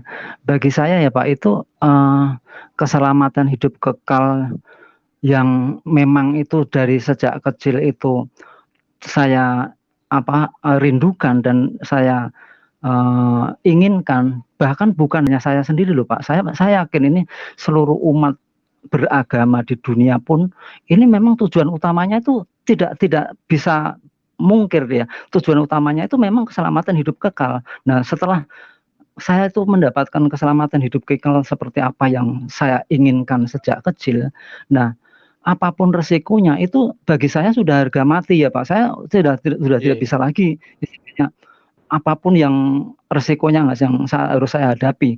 Tetapi puji Tuhan Pak, memang ini tadi saya sudah berbicara kepada yang penelepon yang sebelumnya bahwa sebenarnya itu Pak, intinya itu tergantung rasa toleransi antar umat hidup beragama. Semakin toleransinya itu semakin tinggi, maka hal-hal yang semacam apa yang dia alami oleh para murtadin yang lainnya tidak akan terjadi. Nah, tetapi memang faktanya itu begini loh Pak, kalau menurut pendapat saya, bahwa rasa toleransi ya misalnya katakanlah dari tahun 1945 itu masih bisa dikatakan antar umat hidup beragama itu masih 100% ya Pak. Nah, tetapi ketika tambah tahun tambah berkurang. Nah, sekarang ini bagi para murtadin yang mengalami ya hal-hal yang menyedihkan itu, menurut saya itu rasa toleransinya sudah minus Pak, rasa toleransinya itu sudah minus gitu. Tetapi kalau rasa toleransi itu semakin tahun semakin menurun, rasa fanatismenya semakin meninggi. Kalau katakanlah tahun 1945 itu rasa fanatismenya itu 0%, maka sekarang itu sudah menjadi 100% gitu. Nah itu yang sebenarnya menjadikan saudara-saudara kita murtadin yang dari agama sebelah ke kita itu suka mengalami hal-hal seperti itu. Nah, terbukti kalau saudara-saudara saya itu kan masih rasa toleransinya itu masih bagus gitu ya Pak, antar walaupun saya sendiri itu yang menjadi pengikut Kristus atau Kristen, walaupun memang mereka mengkritisi saya gini kalau nanti kenapa yang saudara-saudara semuanya agamanya satu kok jadi sendiri gitu ya Pak ya. Tetapi ya namanya saya itu yang sudah saya cari ya sejak kecil, keselamatan hidup kekal itu sejak kecil sudah saya idam-idamkan gitu Pak.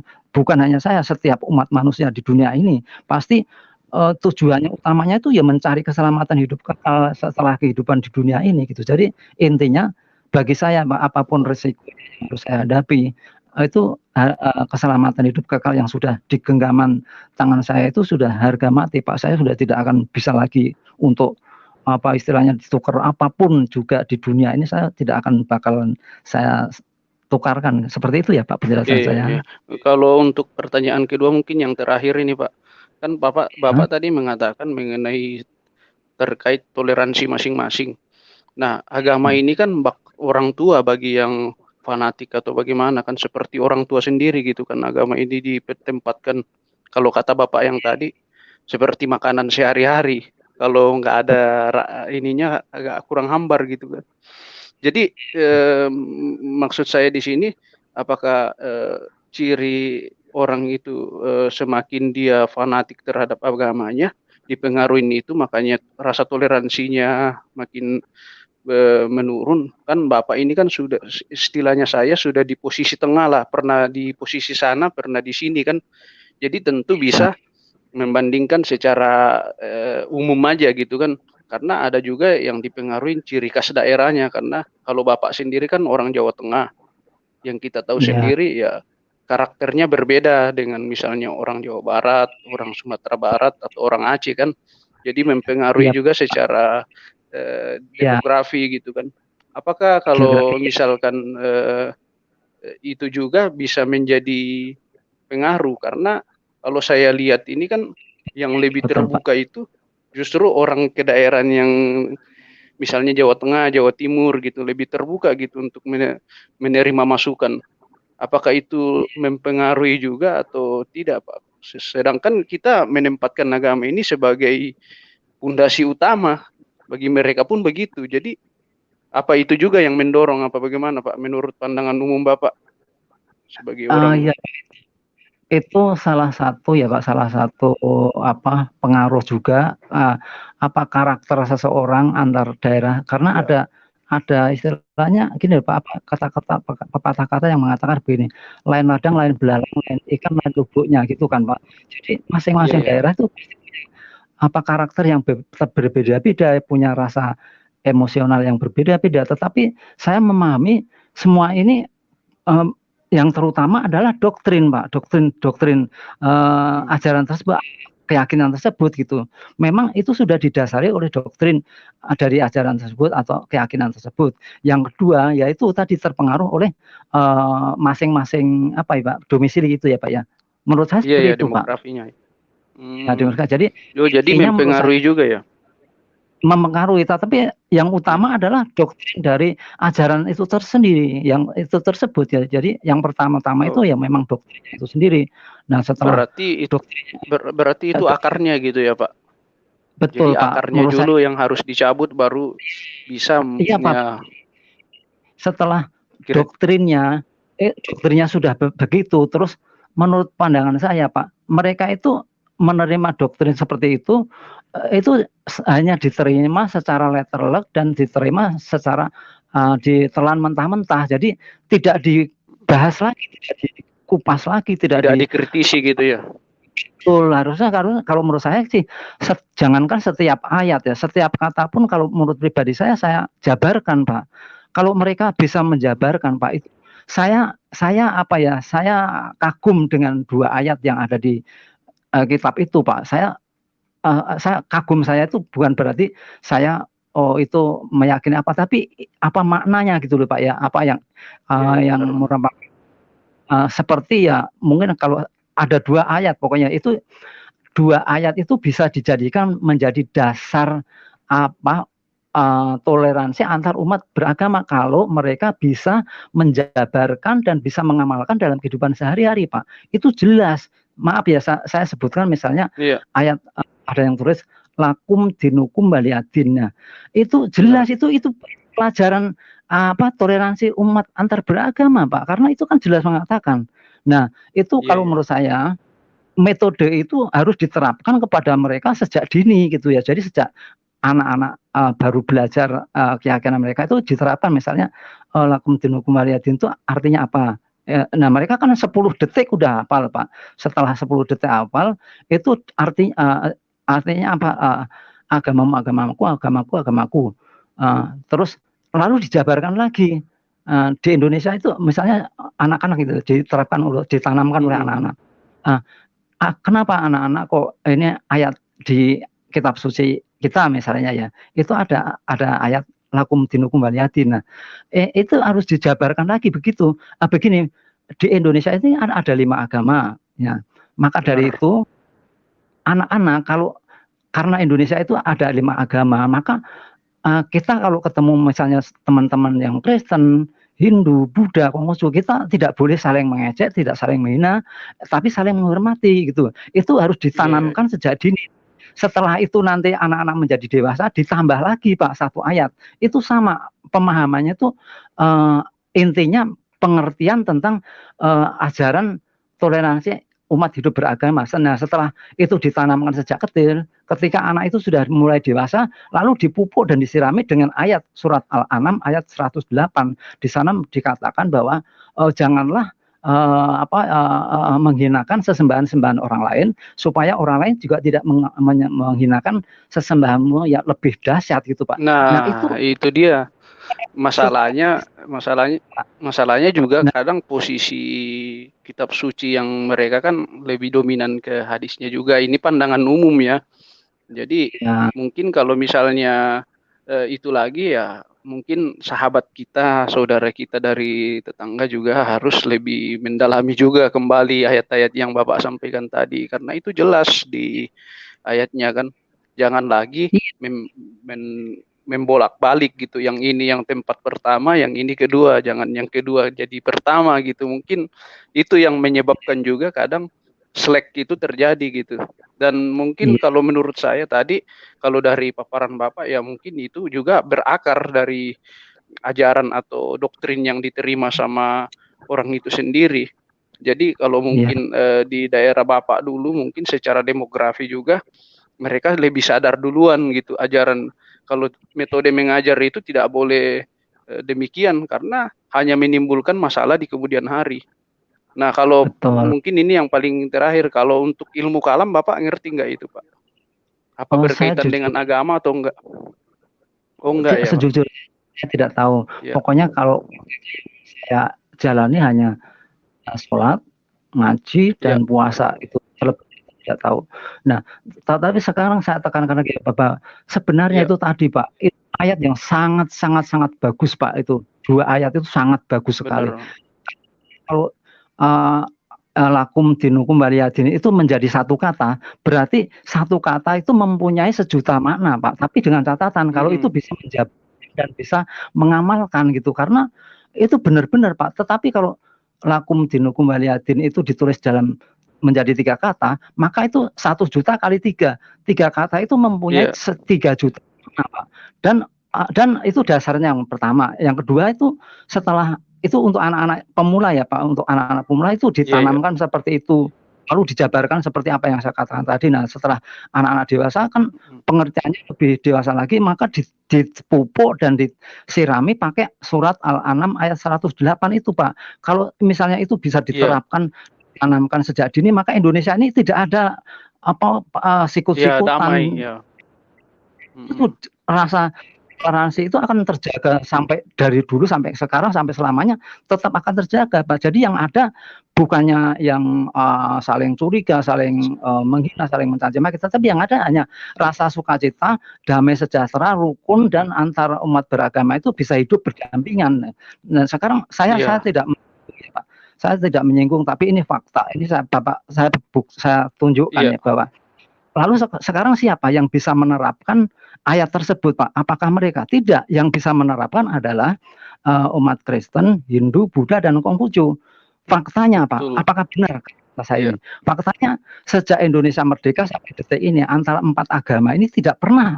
Jangankan sampai tonjok-tonjokan, mencurigai pun tidak pernah Pak, saling menyinggung pun tidak pernah. Nah, itu membuktikan bahwa kita lah Kristen, Hindu, Buddha, Konghucu itu yang bisa mengamalkan ayat tersebut, itu loh Pak, maksudnya itu luar biasa. Iya, jangan di waktu tertentu aja gitu ya Pak. Jangan ketika waktu tertentu aja kita pakai ayat itu ya. Kenapa ayat yang sebagus itu tidak pernah disentuh ya istilahnya, tetapi malah mereka justru dengan kitab suci agama lain ya gitu ya. Padahal itu benar-benar itu merupakan dasar toleransi antar umat hidup beragama. Jadi harusnya mereka itu dijadikan dasar bagi mereka. Tapi kalau kita itu dasarnya kan kasih ya Pak ya. Kasih itu sudah menjadi ya bukan hanya dasar hukum, tetapi kalau mereka seharusnya kayak dasar itu tadi, ayat-ayat itu tadi. Jadi kita punya ayat sendiri dasar tentang hukum kasih itu, mereka juga harusnya punya dasar untuk apa yang ada kaitannya dengan toleransi umat beragama itu tadi. Ya itu tadi dasarnya 2 ayat itu tadi. Tapi dengan catatan ya bisa dijabarkan dan bisa diamalkan, bukan hanya dibaca tapi tidak tahu artinya gitu ya. Mereka hafal membaca tapi hanya hafal membaca saja, tidak bisa menjabarkan dan tidak bisa mengamalkan. Mungkin seperti itu ya Pak pemahaman saya Pak. Ya mungkin ya sudah jelas sih kalau menurut saya ya, puji Tuhan kita sebagai umat Kristen sudah mampu menjalankan itu. Ya buat Pak Yusuf terima kasih sudah diberi kesempatan. Nah, dan mungkin yang terakhir buat teman-teman yang lain juga ya kita harus mengambil makna dari setiap kesaksian itu. Janganlah mencari celah yang negatifnya saja, tapi positif dari setiap kesaksian yang ada. Dan mungkin yang buat yang tadi juga nanti mungkin Pak Yusuf bisa jelaskan juga yang Bapak maksud, yang dimaksud tadi yang 66 supaya lebih mengerti juga, supaya tidak ada saling mencurigai atau maksud-maksud tertentu, karena di sini saya rasa sebagai wadah untuk mereka yang mungkin pengen bersaksi bisa juga bersaksi gitu Pak. Kira-kira begitu. Baik Pak Sam, nanti kita coba atur supaya bisa ini ya, bisa dijelaskan ayat itu apa maknanya supaya semuanya menjadi jelas, karena iblis memang dari dulu kan senang sekali memutarbalikkan ayat-ayat Alkitab. Jadi itulah fungsi daripada Roh Kudus yang bekerja di dalam hamba Tuhan untuk memberikan terang supaya kita melihat kebenaran itu yang sesungguhnya sesuai dengan konteks yang dimaksudkan oleh Tuhan Yesus, ya, bukan berdasarkan kebenaran yang hanya sekedar diolah oleh pikiran kita, gitu Pak. Ya. Dan mungkin saya juga menyampaikan terima kasih Pak John sudah masuk di sini.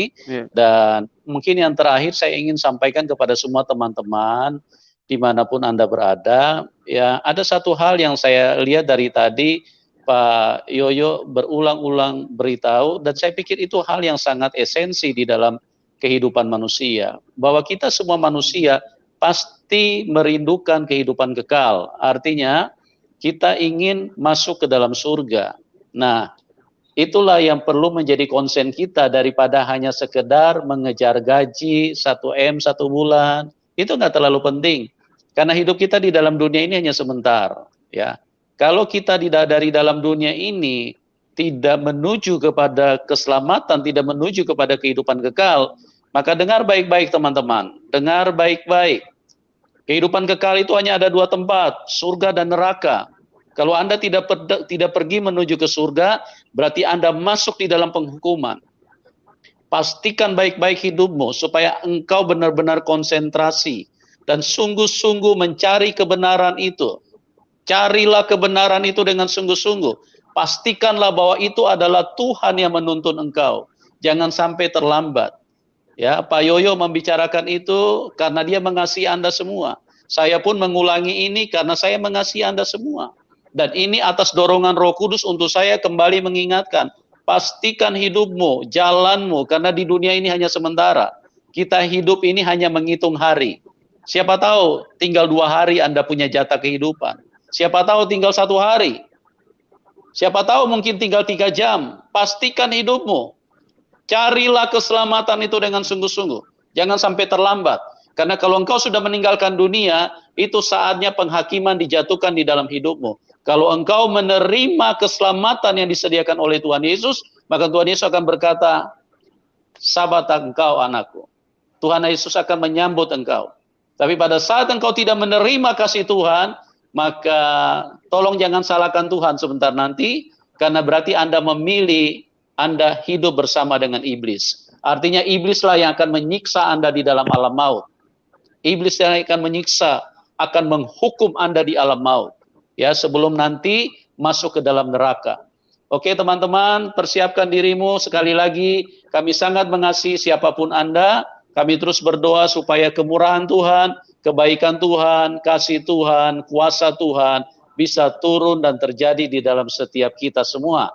Oke, jadi sekali lagi teman-teman belum bisa masuk, kami mohon maaf karena memang kondisi lah yang kadang membuat tidak bisa semua masuk, karena biasanya kalau satu kali masuk itu maksimal 10 orang ya. Jadi di dalam proses daripada streaming atau StreamYard itu tidak bisa menampung terlalu banyak. Jadi kalau sudah 10 biasanya itu terblok dengan sendirinya sementara waktu, dan kemudian nanti baru dibuka lagi ya. Jadi tolong teman-teman bisa dipahami, bukan kami pilih-pilih ya, karena memang jaringan kadang-kadang ya seperti itu, tidak stabil, dan kadang-kadang seperti tadi yang ada beberapa yang mengatakan sudah berulang-ulang mencoba masuk tapi tidak bisa masuk.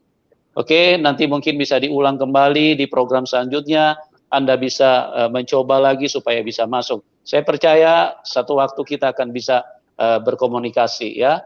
Oke, Tuhan Yesus memberkati kita semua, dan saya ingin menyampaikan terima kasih kepada Pak Yoyo yang sudah berkenan untuk berbagi kehidupan, memberikan kesaksian yang luar biasa, bagaimana Tuhan datang menghampiri Bapak, yang tadi juga Bapak katakan, saya tidak seperti kayak murtadin lain, mendapat penglihatan, mendapat mimpi-mimpi, tapi saya melihat spektakulernya tidak kalah, Pak. Ya, karena bukan di masalah melihat dengan mata terbuka, bukan dengan masalah mendapat mimpi atau mendapat sebuah peristiwa yang adikodrati, bukan itu yang penting. Tapi kuasa Roh Kudus yang hadir di dalam hidup hati Bapak, kuasa Roh Kudus yang sama itulah yang membuat Bapak bisa menerima kebenaran itu, bisa mempercayai Tuhan Yesus sebagai Tuhan dan Juru Selamat. Ya, bukan kamu yang memilih aku, tapi aku yang memilih kamu. Tuhan Yesus berkata di dalam Yohanes 20 ayat yang ke-29, berbahagialah orang yang tidak melihat namun percaya.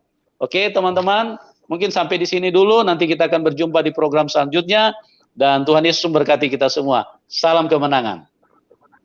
Shalom, Pak. Shalom, Pak. Shalom.